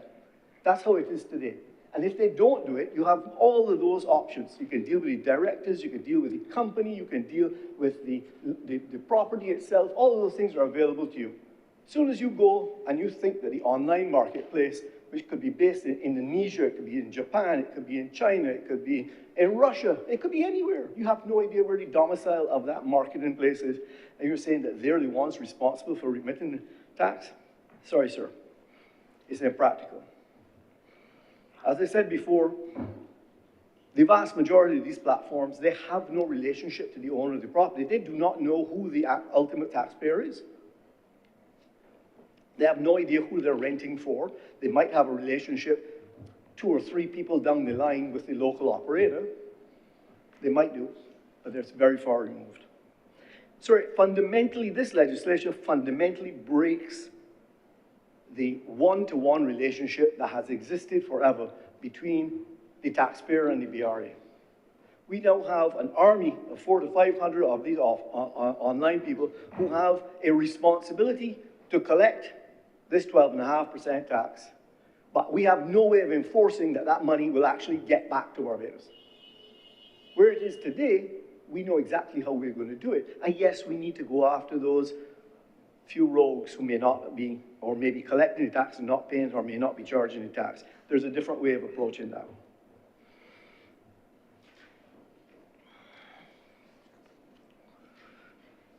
So a couple other unintended consequences, I would say. As it stands today, we are able, in the shared economy, in the villa rentals, in the Airbnb, wherever it is that you might operate, because remember, it might be a little operator who has a cottage in their yard and that they're renting it out on Airbnb. So they have a one-to-one relationship with Airbnb. They put their property up on Airbnb and they take some rentals when they want, and they collect the money from Airbnb. The US dollars, the foreign exchange flows into them. They pay all their taxes. They're legitimate operators. They do the right thing. So we know how much foreign exchange comes in. They get the foreign exchange. They get the cash flow. As it stands today, now they will hold on to it for 2 months, and then they file it after 2 months later, and they pay over that amount. This now changes that completely, you know. They'll never see that money. Airbnb gets to keep it. I apologize, the Airbnb are not the only one. There are many, many of them. The online operators get to keep it. They get to keep that money and pay it over. The actual person who provided the service never will see the tax. They don't get the benefit of it coming in and flowing through. They don't get the benefit of recording it. They don't get the benefit of the foreign exchange earnings. They get nothing from it, because it goes from the operator online, somebody overseas, who we don't know, who has no relationship with the BRA, who we have no way of enforcing what they do, and supposedly to come straight into government. So we have no way of recognizing it. As Senator Cummings says, we don't actually know, but in our estimates, I being a person in the industry, if we do some statistical looking around, we think there are about 6,000 properties that are operating in the shared economy, villa market, vacation rental market. You choose what term you want to describe them as. About 6,000 of them. Even if you said on average there are 2 bedrooms, that's 12,000 rooms. It's a lot of things we're talking about. And the vast majority of them are compliant. We know that as well based upon all the statistics you can look at, and you can extrapolate numbers as to what it's going to be. We also know that some of them are not compliant. We also know that this industry has grown at a rate of 4x, 4 times what the hotels have grown at, both in terms of revenue, in terms of rooms that we have. It employs investment in the construction side. I don't need to go through all of that. It's a very valuable industry to us. So all of these things, though, this particular piece of legislation is now putting another obstacle as to how someone as an online tour operator will say, well, should I do business with Barbados? So even if they are a legitimate operator, and I think the vast majority of them are, they've now, with this legislation, they've got to now beef up their own way of doing this. They've got to decide, how easy is it to do business in Barbados? Because before I take on a property onto my website that's going to be advertised, I can no longer allow you to do that directly, because I need to verify your TIN, the tax information number. I need to understand how I'm going to remit that money to the BRA. I need to be able to understand how I'm going to reconcile it. So you're adding a layer of burden onto these online tour operators who actually in many cases, these are digital platforms. There's no human to deal with. You ever tried to call, I'm going to call their name again, that big firm? You ever tried to call that big firm and say to them, I have a problem, I've arrived and I can't find my key. Good luck. These are digital platforms. There's nobody there to talk to do it. So you think that if you don't have people to talk to there, you're going to be able to get all this level of information, to get the data through to the BRA so as to know. So what are you going to end up doing? You're going to put a lien on my property because somebody overseas has rented my property and has not remitted the tax? I don't know that. You told it was their responsibility, not my responsibility. This legislation said it was their responsibility. Don't put a lien on my property because they didn't pay your tax. Sir, this makes no sense. I was going to talk a bit about the fairness and equity regarding the actual shared economy levy, but Senator Cummings has done a very good job of explaining that. The shared economy levy on the villas is unlimited. It's a percentage, whereas the room rate levy is on a dollar value that caps out. So really and truly, just so you know, those villas, the high end of it, are paying 10, 15, 20 times more than a hotel room that you may pay to, because you could stay at a hotel room on these fancy hotel rooms for $800, $900, $1,000 a night, you pay $10 a head. Whereas in the villas, there's no cap, it's a percentage, okay? It'll be 10 times that, it'll be 100. But I'm not gonna go down that road, nor am I gonna go down the road with the unsettled VAT returns that came about when we changed and we deregistered all of these shared economy properties. We still have millions, tens of millions, I actually don't know, it might be hundreds of millions of dollars in VAT refunds that are due to the industry that still have not been paid. We've been through 2 computer systems at the BRA. They can't reconcile it, they can't pay it. They don't know what to do. But this is a change that we think is appropriate. So, sir, the last thing I would like to comment on, and I guess maybe and truly if we listen to nothing else that I have to say, maybe this will be it. What troubles me most about this is not that it's a bad piece of legislation. It's not that. It's how did we get here? As I mentioned, sir, I am the owner of one of the larger companies in this space. I have not been consulted with. My team has not been consulted with. I spoke to every CEO of a large villa operator, shared economy levy, vacation rental. I myself asked the question, were you consulted with about this legislation, the practicality of it? The answer was no, sir. No one's been consulted. So I picked up the phone to call the BHTA. I said, Mr. BHTA, tell me, and the chairman of the Villa Group, were you consulted about this legislation? No, sir. They're not consulted either. So is it any wonder that if you don't know about this industry, you don't consult with the people who know? It is the most important, according to Senator Cummings, one of the places where we get most of our tax that runs Barbados, but the way that we're going to do it is introduce legislation that we have not even consulted with the people who operate in it. It continues to me to be an exercise in creating frustration that was unnecessary. Unnecessary. A few conversations, this was going in the right direction. Let's collect the tax from those who are not paying. I agree with you 100%, 100%. This is not the piece of legislation to do it. This makes matters worse, creates more frustration.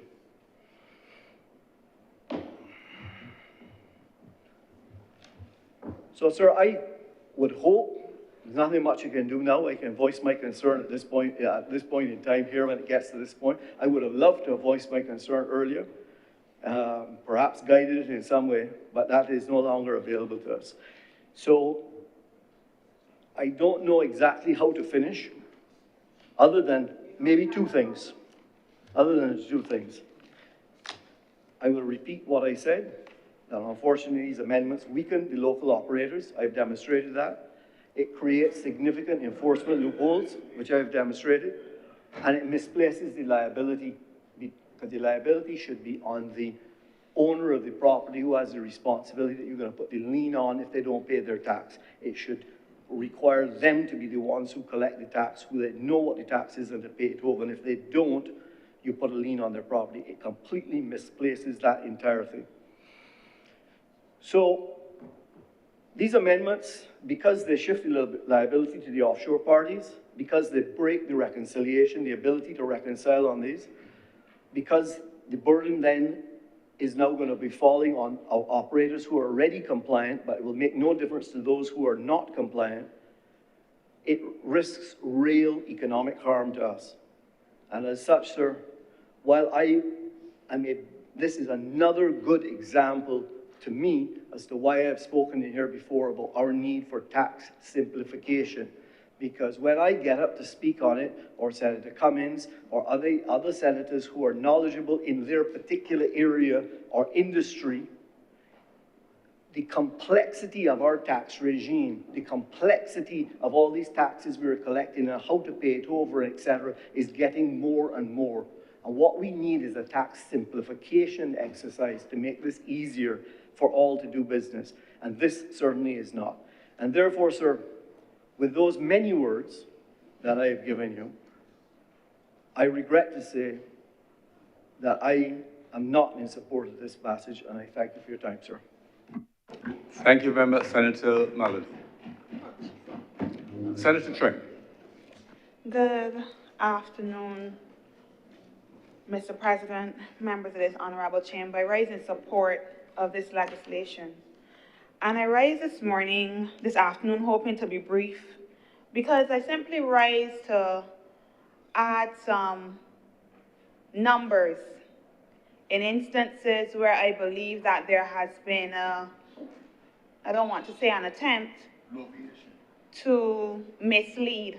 And possibly because of the time that we are in, it may be politically convenient to ignore context and to use numbers in a way that benefit us. But I hope to use some sources and to share those with you, because sometimes I believe that we are asked whether we are going to believe facts or fictions. And so when we talk about tourist arrivals, let us add some numbers over the past few years. In 2008, tourist arrivals, and this is according to the Barbados Statistical Service, those were 566,763. In 2013, 508,520. In 2018, 681,107.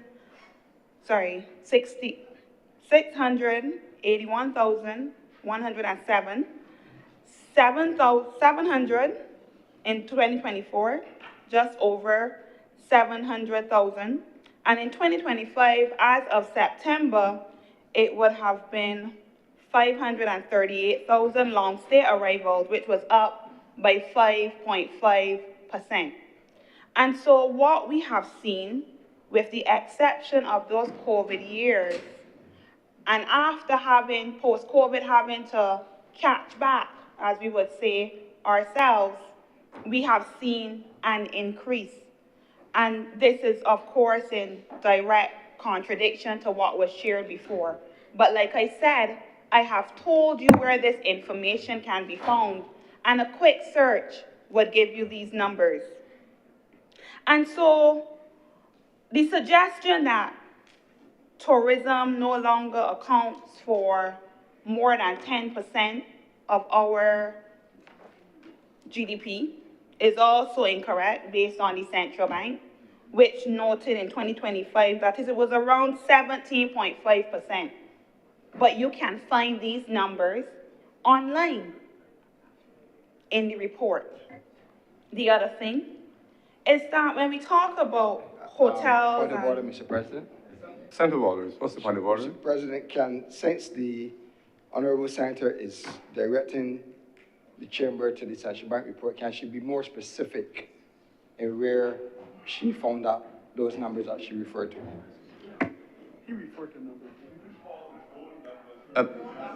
Honorable Senators. Honorable Senators, please.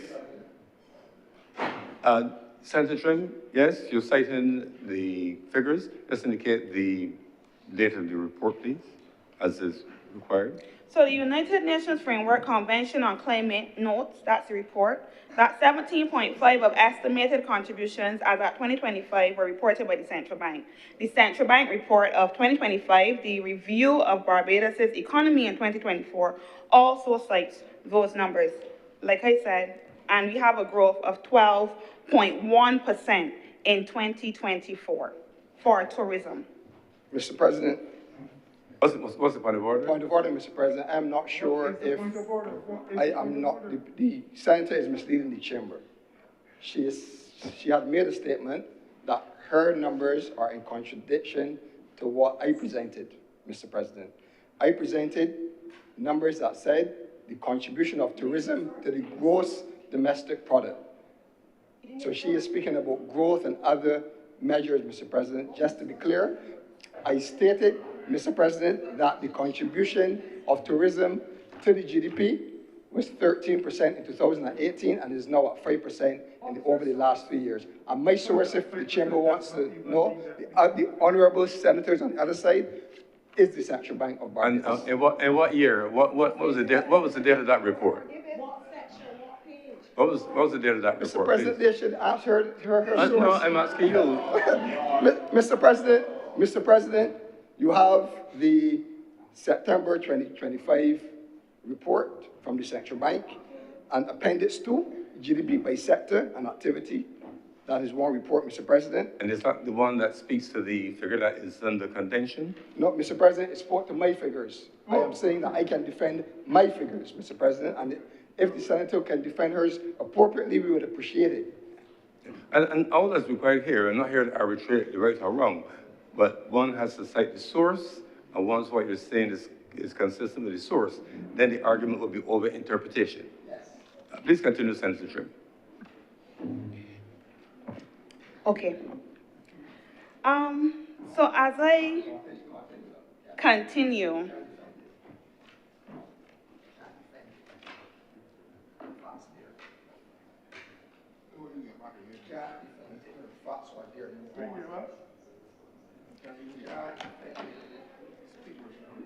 Mr. President, it's not my intention to engage in the kind of behavior that the honorable member seems to be trying to take today. That is not my intention. And so as I continue, it is clear that the analysis being received continues to be convenient and for specific purposes. When we talk about what has been done for workers, we also see that there has been the establishment of a national minimum wage, and that minimum wage will increase annually to align itself with inflation and still allow for the Minimum Wage Board to meet.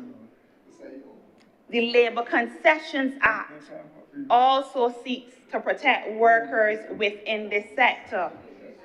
And so the work that is being done in tourism is not simply to benefit hoteliers and those who have accommodations, but also to ensure that Barbadians and those who work in the sector are protected.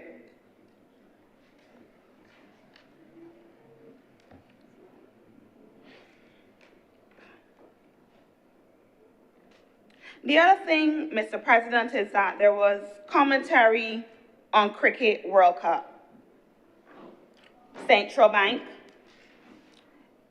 on July 30th, 2024, published that the World Cup led to the highest increase in visitor arrivals for the month of June, excluding the pandemic recovery period, and that the heightened tourism demand was met by an expansion in airlift seating capacity, which saw in an additional 17,000 seats, a 24% increase compared to the same period in 2023, to suggest that there has not been growth, to suggest that there has not been improvement, to suggest that there has not been progress, ignores these things. Point of order, Mr. President. What's the point of order? Senator is misleading the chamber if she continues to say that, to suggest that there's not been progress and growth. I was clear, Mr. President, in referring the numbers in 2024 to that of 2018, not to that of the previous year, 2023. And I was saying, Mr. President, that compared to 2018, this government, in the months between May and August, have not been able to increase the arrivals to Barbados when compared to 2018. Right. Your perspective is noted. Senator Trim may have another perspective, and that's perfectly correct. The other point is that you mentioned 2018 and 2024. The senator is citing other years. Please press on, Senator Trim. Mr. President, once again, I said it might be politically convenient when I started to say that you speak without context. We are speaking in a post-pandemic world, a world that globally, across the world, has reported shifts in spending habits, in the way persons travel, in the priorities of families, in the priorities of young people, and in the way that we do business and engage with each other. And so to compare to 2018, pre-COVID, pre-Ashfall, pre-the Democratic Labour Party, is to purposefully use it and what is happening politically for your purposes. And so, like I said before, it is not my intention, as clearly seems to be the intention of the honorable member, to engage in a back and forth. And so, like I said, this report by the Central Bank contradicts the idea that World Cup was not beneficial to Barbados. It contradicts the idea that when you consider things like the investments in places like Oistins, Pelican Village, and Hayman's Market, which are used by Barbadians daily, that it did not benefit us in a way that matters and still matters, the improvement to Kensington. And we have to be able, in the midst of all of this, not to seek to mislead persons for our political benefit. There is a cost to Barbados, and there will always be a cost for various things. There was a cost during COVID. There has been a cost. There was a cost with the Ashfall. Natural disasters cost us. The recent military strikes cost us. And tourism, and like was said by the leader of government business, the additional burden that it often places on our resources also has a cost. And there has to be a way in which we seek to ensure that these costs do not further burden Barbadians. And this is our way of doing just that. And so I sought to add some context and some clarity and some numbers, and I was glad to be able to have the member share where he got his information from, because we did not hear it previously. And so with those few words, I'm obliged. Thank you very much, Senator Trim. If there are no more speakers, please wrap up, Senator Cummings. Thank you very much, Mr. President. No, Mr. President, I want to thank the honorable members who have spoken, certainly starting with Senator Malalou.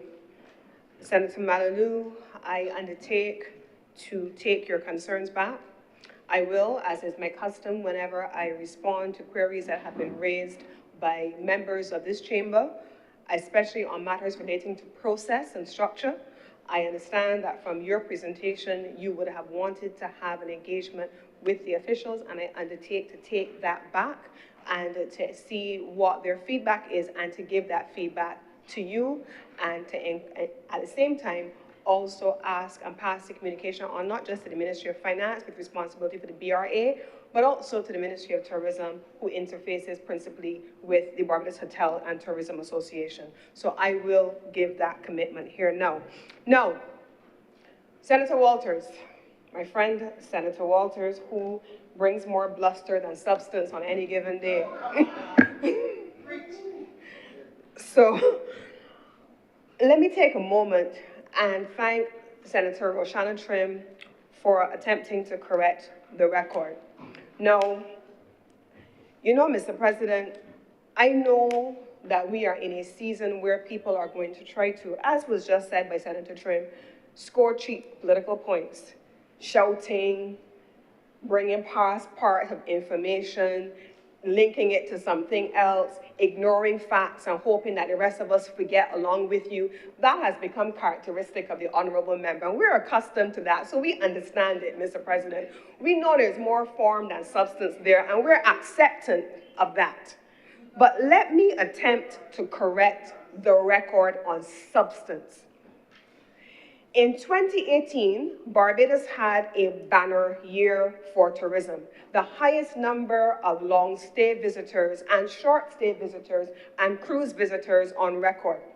In 2019, in February of 2019, the world had its very first COVID case in this region.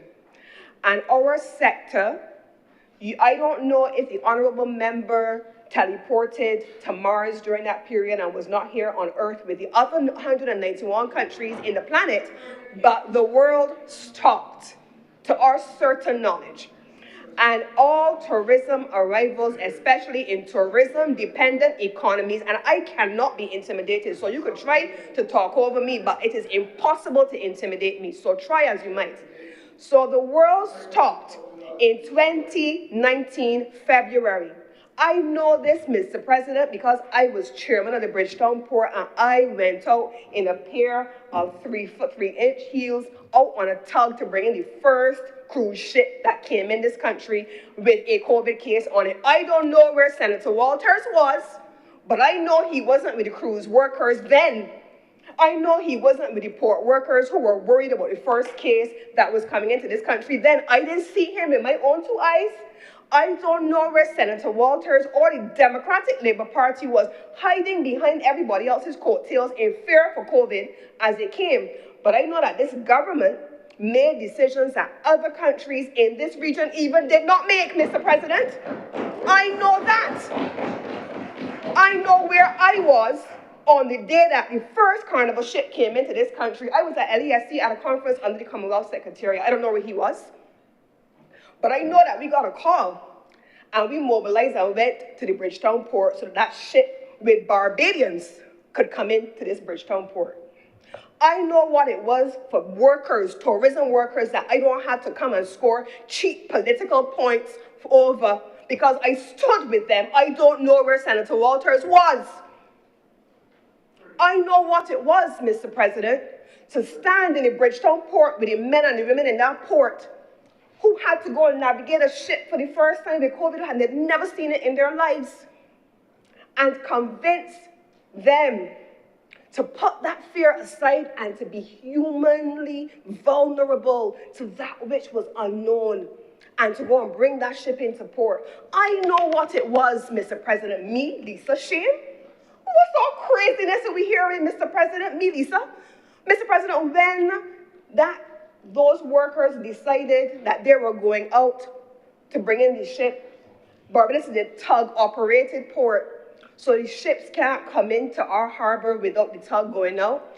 I remember what I had on deliberately, Mr. President, because I was not the leader to send men out to do things I was not willing to do myself.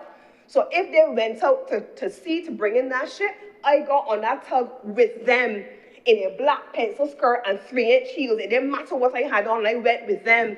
I know what it was personally, Mr. President. I don't know where Senator Walters was, talking about tourism workers and this government, Mr. President. What are we experiencing in here today? This grandstanding with no substance, form over substance, Mr. President. He has no basis and no moral authority to speak about tourism workers in this country. Mr. President, when this country was dealing with that ship, I know what it was, Barbadians. I know what it was to see the faces of Barbadians on that ship, on balconies looking out to Port Barbados, up ahead, the port just there, but knowing what it is to have been turned away from 3 different ports. First port, don't come in here. Second port, don't come in here. Third port, don't come in here. And our Bajans were on that ship, Mr. President.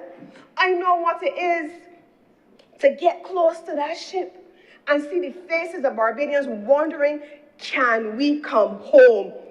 Will our country let us come in here? And Barbados with a prime minister who said yes. Yes. While everybody else was rejecting their own citizens. I know what it is, Mr. President. All right then, I'm advocating, Mr. President, I know what it was to move 22,000 people through this Bridgetown port so that they could get home to their families, tourism workers, me, Lisa. No, Mr. President, not me, Lisa. I have nothing to be ashamed about. I know what it was. I was there. And when I look back to my left, and when I look back to my right and to my far distance, I never saw Ryan Walters, never saw Senator Walters anywhere in sight. So I don't know where he was, if he was icing it out and planning to ice all over the Huddersfield Terminal. I don't know what he was doing, but I know he didn't check in for tourism workers. I know he was probably elsewhere, but I know where he was not. I know what it is, Mr. President, when the first set of persons from other countries, aside from those 22,000 people that we moved through this country in the port, I know what it is for a prime minister in this country to say yes, not just to our own, but to other people whose countries shut them out. I know what it is for us to put them up in our hotels. I know what it is, Mr. President, to have a lab overwhelmed because of the sheer volume of people, and for a year and a half, this country shut down. We were not on Mars, so nobody can stand in this country, and worse yet, in this chamber, and attempt to give what they would want us to see as a serious contribution, and attempt to convince anybody in here that the world did not shut down for a year and a half for something called COVID. May we never see COVID again in our lifetime. May we never see it again. But I know we went through it. And I know On the point what of order, it was. Mr. President. Yes, what's the point of How order? does this grandstanding change the fact that the Barbados Labour Party government under Senator Lisa Cummings is underperforming in tourism arrivals? Senator Walters, that's a speech. Walk through the port. We are talking about Senator Worrell, please, arrivals that's now. not a point of order. You're making a speech that you did not make before. Please. Senator Cummings, please continue. So, sir, thank you very much, because the Honourable Senator has just managed to grace us with his presence and has attempted to speak where he had not before, and perhaps, and I want to take a moment, Mr. President, I want to take a moment, a sober moment. This chamber is called the Senate of Barbados. The other place is called the House. I don't know how members of the Democratic Labour Party behave where they live, but they have to respect the rules and procedures of this chamber. And On a point of order, Mr. President, but every single senator that speaks in this chamber respect the rules of this chamber. We know how to operate in this chamber. We do not need to take a lecturing from Senator Cummings. Thank you, Senator Worrell, and I will ensure that the rules are followed. Please continue, Senator. Thank you very much, Mr. President, and the lecture will continue because, to my certain knowledge, the president of the chamber is the president of the chamber and must not be shouted over by the member for the Democratic Labour Party. The president must not be shouted over.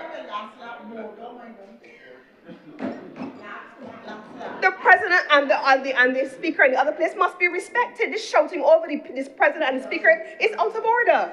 It has to come to an end, but it will come to an end sooner rather than later. Now, Mr. President, back to the presentation that I'm making. I want to continue my response to Senator Walters' presentation. Senator Walters also spoke about the tourism sector's performance, and he neglected to speak to the fact that it was interrupted by a year and a half of COVID. I want also... I was going to give you some silence so you could be heard. I'm okay, Mr. President. They can't intimidate me, Mr. President. I'm good. I am good, Mr. President. I don't need silence down there. The Democratic Party can carry on as they wish. Mr. President, I want to continue to give my response at this point. The central bank reports that I am looking at, and this is specifically speaking about January to September, and I'm going to come to September and the second one later. So this is October 2025. Long stay arrivals rose over the period of 9 months by 5.5%. And I want to specifically draw attention, I put on the record, this is the Central Bank quarterly report at 2025 October. I want specifically to draw attention, I'm going to go to a specific, well, it doesn't have page numbers, I'm using the PowerPoint presentation given. But the title of the slide that I'm using, and I want to enter into the record, was long stay arrivals rose by 5.5%, 9-month comparisons, January to September. Mr. President, this particular slide I'm using because it goes back to 2010 and it brings us all the way up to 2025. In 2010, we have a market assessment, market by market. It tells us United States, Europe, CARICOM, the United Kingdom, and Canada. It shows, Mr. President, what the world knows, that in 2020 through 2021, the world stopped and arrivals vanished. It plummeted sharply in 2020 to 2021. And as it plummeted sharply, Mr. President, it rose just as sharply between 2021 and 2022. I believe, Mr. President, that we saw here from the green slide is United Kingdom. That was the fastest recovery market based on that PowerPoint slide in 2021, recovering to 2018 levels by 2021 and continuing on that trajectory in 2022. We saw, Mr. President, in 2021, also heading into 2022, a 12% increase in arrivals coming from the United States market. So the 2022 arrivals numbers for long-stay visitors saw a 12% increase. From the United Kingdom, I spoke about that already. From the European Union, Mr. President, it rose also and it kept par largely with the UK market. And we also saw a recovery, the same, all markets plummeted in 2020 to 2021.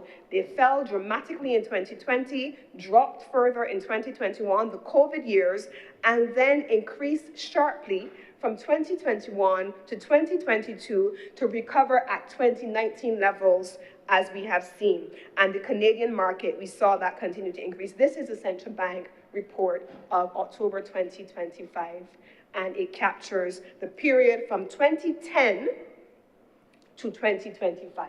I did not start at 2018 or 2019. I went as far back on purpose, Mr. President, as 2010 to be able to show the trajectory. We saw in the midst there between 2010 and 2020 a flattening in many of the markets. Certainly, we saw the UK market have a softening in 2012, 2013. We saw that decline begin in 2011, and then a gradual recovery begin in 2014 to reach the high that Senator Walters spoke about in 2018. In 2019, again, to my certain knowledge, by the time the world shut down and the cruise industry in Barbados came to a grinding halt, In February of that year, Barbados was on target to exceed even the 2018 year because we had seen around 800,000 arrivals in 2018. By 2019, February, we were on target for over 900,000 visitors, and had we not had shutdown for COVID, we would have had an increase by the time the tourism season ended. Now, I wanted to enter that into the record. The second thing that I want to address, Mr. President, is the low season. Barbados has never had a high season during the summer. It has never been a part of the characteristic of Barbados's tourism market.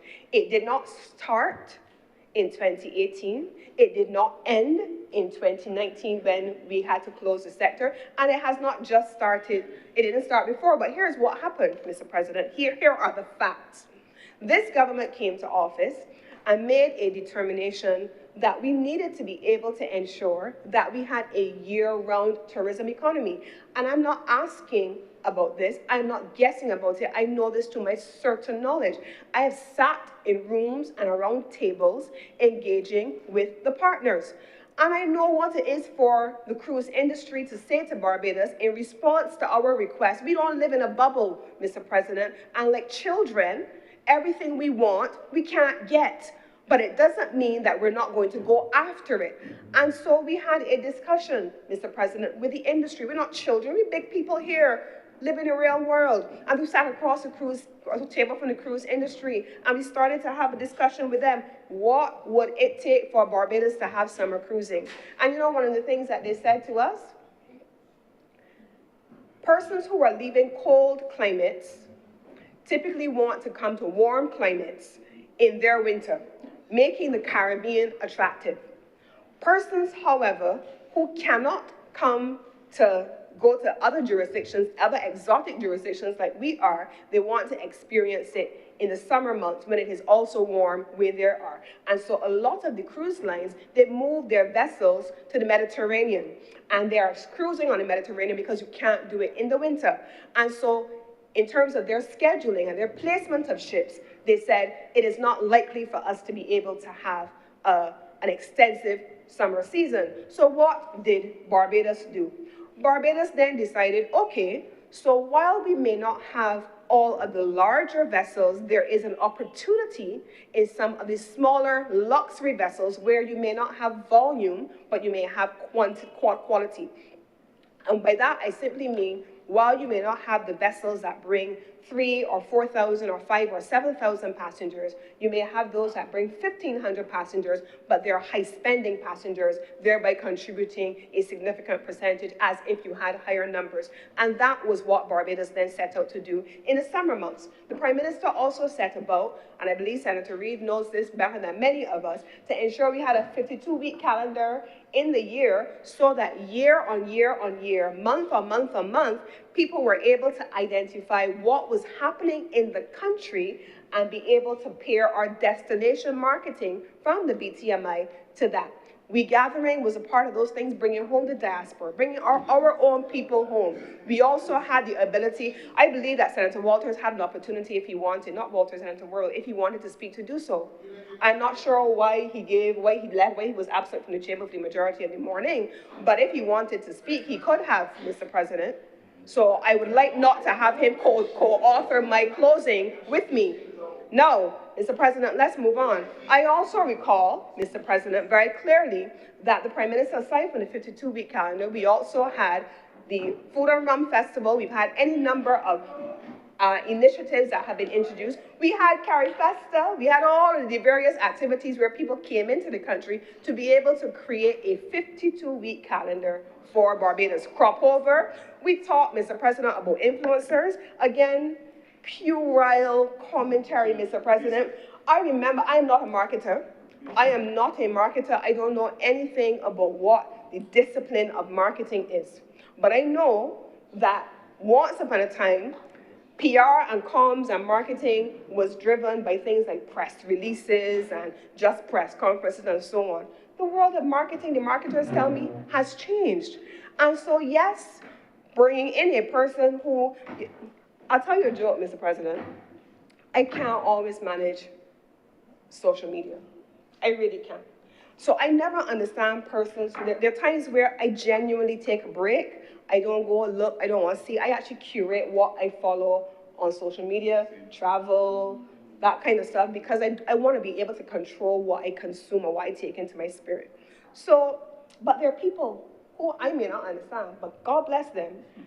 They live and breathe social media. Every part of their lives, they post on social media. Everything they do, everywhere they go. And it blows my mind that there are people who follow them to be able to see when next they post. And they have millions of followers who follow them and want to replicate what their lives look like on social media. That is apparently the power of influencers. I had a young woman say to me the other day, I said to her, she had gotten laid off from her job, and I was talking to her about what she was looking to do, what is your ultimate dream? I want to be a content creator. I don't know what that is. I don't know what that is. I said, but explain to me, what does that mean? She says, I want to be able to just do social media and prepare content that people are following. I said, so what does that mean? But they tell me that people do that for a living and they make a ton of money. They make bank. That's a real career now in a different generation. So I, in my newly minted 50-year-old self, can't look at what I thought was marketing in my era. I have to look at a younger demographic and a younger generation. And so yes, any government or any business that is serious about extending its influence across borders, who is not engaging with influencers, they're missing the mark in the modern generation of what marketing looks like. I may not understand it, I don't. But apparently it is a real thing and it is highly effective. I had to take the time then, Mr. President, to start to follow some of them on travel and travel blogs, in particular when I was in the port and in tourism. And it's amazing. They will tell you, I have just reached the million number mark. I'm like, who does that? But they get paid for the number of people who follow them, and every post that they make goes viral, and people are sharing these posts, and they go everywhere. It's incredible. But that is what is important about influencers. So let's not attempt to minimize what government has done in terms of bringing influencers from different markets to this country. And I also know for a fact, that when these persons come to the country, the BTMI in particular spends time vetting their following, if it fits with a demographic or segment that the country is going after, if they're operating in a market that you have specific interest in, that's what they do. And that is part of the digital strategy. This is not the 1980s or the 1990s anymore, or even the 2000s. This is 2026, and that is the way of marketing in this environment. Then, Mr. President, finally, I also want to respond to the issue that was raised about, I made a note here, about the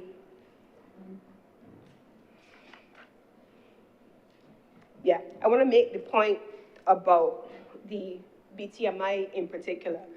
BTMI, Mr. President, the officers in our overseas markets, I said this in my presentation, are the same officers who were there in 2018, Mr. President. I went and met them, I have left them, and they're still there, Mr. President, and they are working and building capability. So what we're seeing, Mr. President, in the numbers that I showed earlier, going from 2010 to 2025, those officers have increased significantly, and you've seen the increase in the US market, and that has been driven very heavily by the officers based in the North American market, in the Panamanian market, driving business to this country and driving airlift and making sure that there is a consequential increase in the number of seats. So, Mr. President, I don't want to get into the back and forth about whether or not the tourism sector has performed. That the tourism sector has performed is not in question.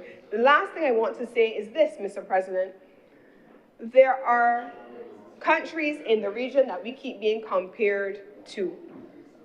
But I want to also make the point here, Mr. President, as I close, that Barbados recovered after many other countries because many of our people, y'all remember, and Mr. President, do you remember? I'm not sure if you remember it, but I remember it well.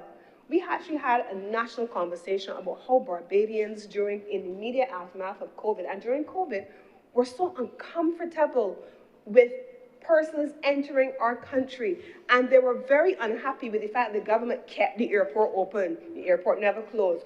Who are these people? I know what it was, Mr. President, to have to move persons from the port in the dead of the night when the roads were largely closed on a police escort because Barbadians were so uncomfortable with the idea of all these people. I know what it is to get a call, Mr. President, from someone in the Massacre Park in Warriors because a visitor had been accosted by a local who said, "I want to come and bring in COVID all in my country." Barbados wanted restrictions in ways because our country never shut down our borders. And so Barbados had to move at a pace with COVID testing and dedicated facilities in ways that no other country in the region implemented. That's a fact. They just kept their borders closed. We didn't. And so, of course, it means that there's going to be a comparable difference between the two, between Barbados and other jurisdictions. Does it mean, Mr. President, that Barbados has not recovered? I think the central bank data coming from the report that I just quoted has said that it has. And with these few words, Mr. President, I beg to move this bill be read a second time. The question is that this bill be read a second time. Will those honorable senators in favor please say aye? Aye. Those against please say no. I think the ayes have it.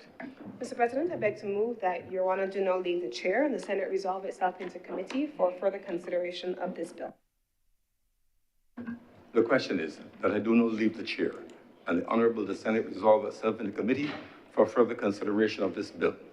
Will those honorable senators in favor please say aye? Aye. Those against please say no. I think the ayes have it.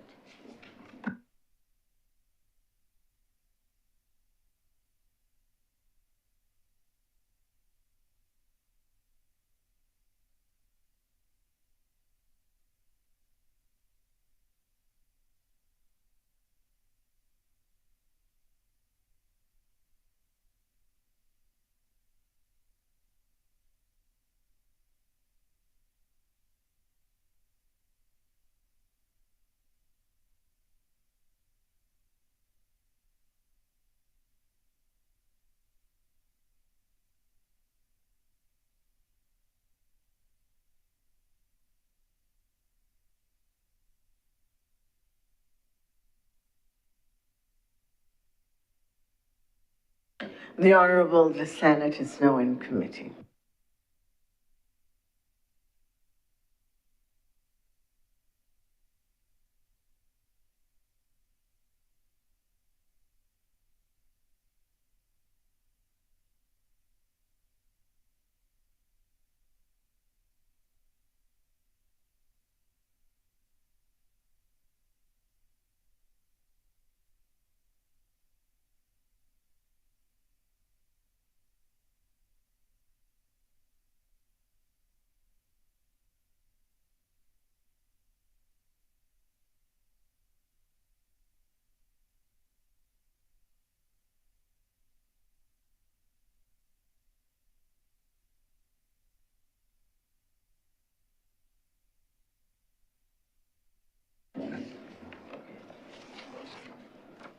Clause 1.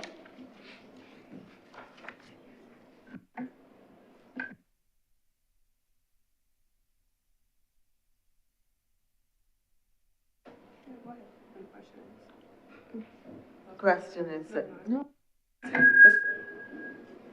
Madam Chair, I beg to move that clause 1 do now stand part. The question is that clause 1 do now stand part. Will all honorable senators in favor please say aye? Aye. Those against, would you please say no?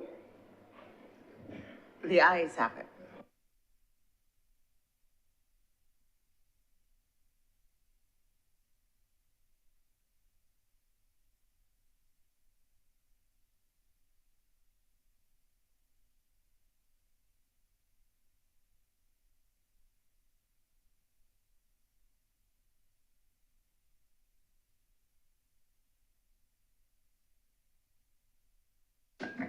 Madam Chair, as we just stood clause 1 part, I beg to move that we make an adjustment. Obviously, this was 2025, it is now 2026, and I beg to move that 2025 be amended to now read 2026.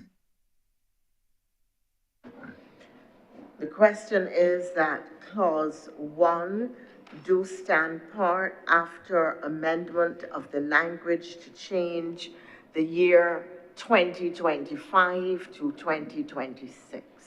Will all honorable senators in favor please say aye? Aye. Those against, would you please say no?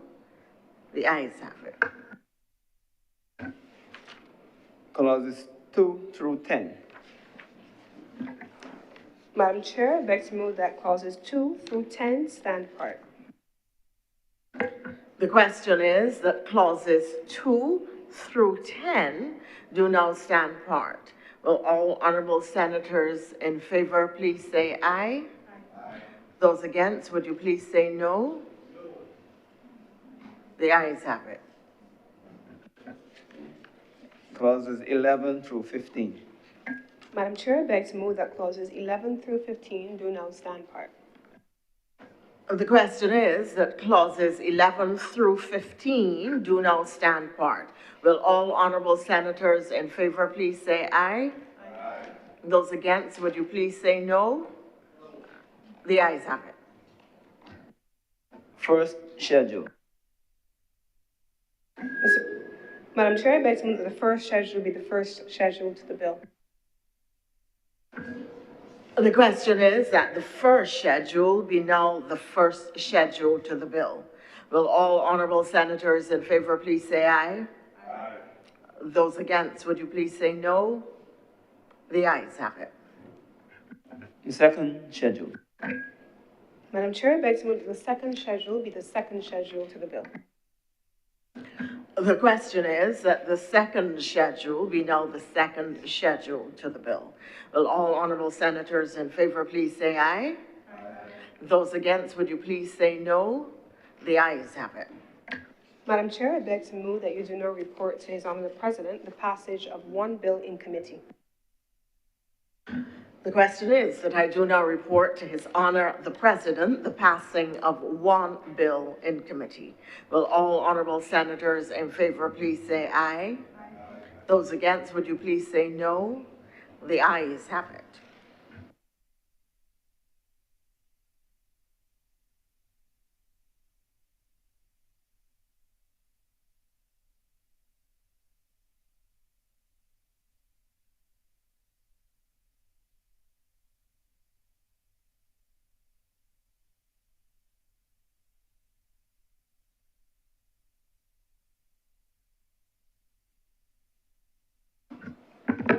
The chairman has reported the passing of one bill in committee. Senator Cummins. Mr. President, I beg to move that this bill now be read a third time. The question is that this bill be read a third time. Will those honorable senators in favor please say aye? Aye. Those against please say no. The ayes have it. Mr. President, I beg to move that this bill do not pass and be cited as a Tourism Levy Amendment Act 2026. The question is that this bill do not pass and be cited as the Tourism Levy Amendment Act 2026. Will those honorable senators in favor please say aye? Aye. Those against please say no. No. The ayes have it. This bill is now passed and so cited. Mr. President, I beg to move that this sitting be suspended for lunch until 2:30 in the afternoon. The question is that this sitting be suspended until 2:30 p.m. today. Will those honorable senators in favor please say aye? Aye. Those against please say no. The ayes have it. This sitting is accordingly suspended until 2:30 p.m. today.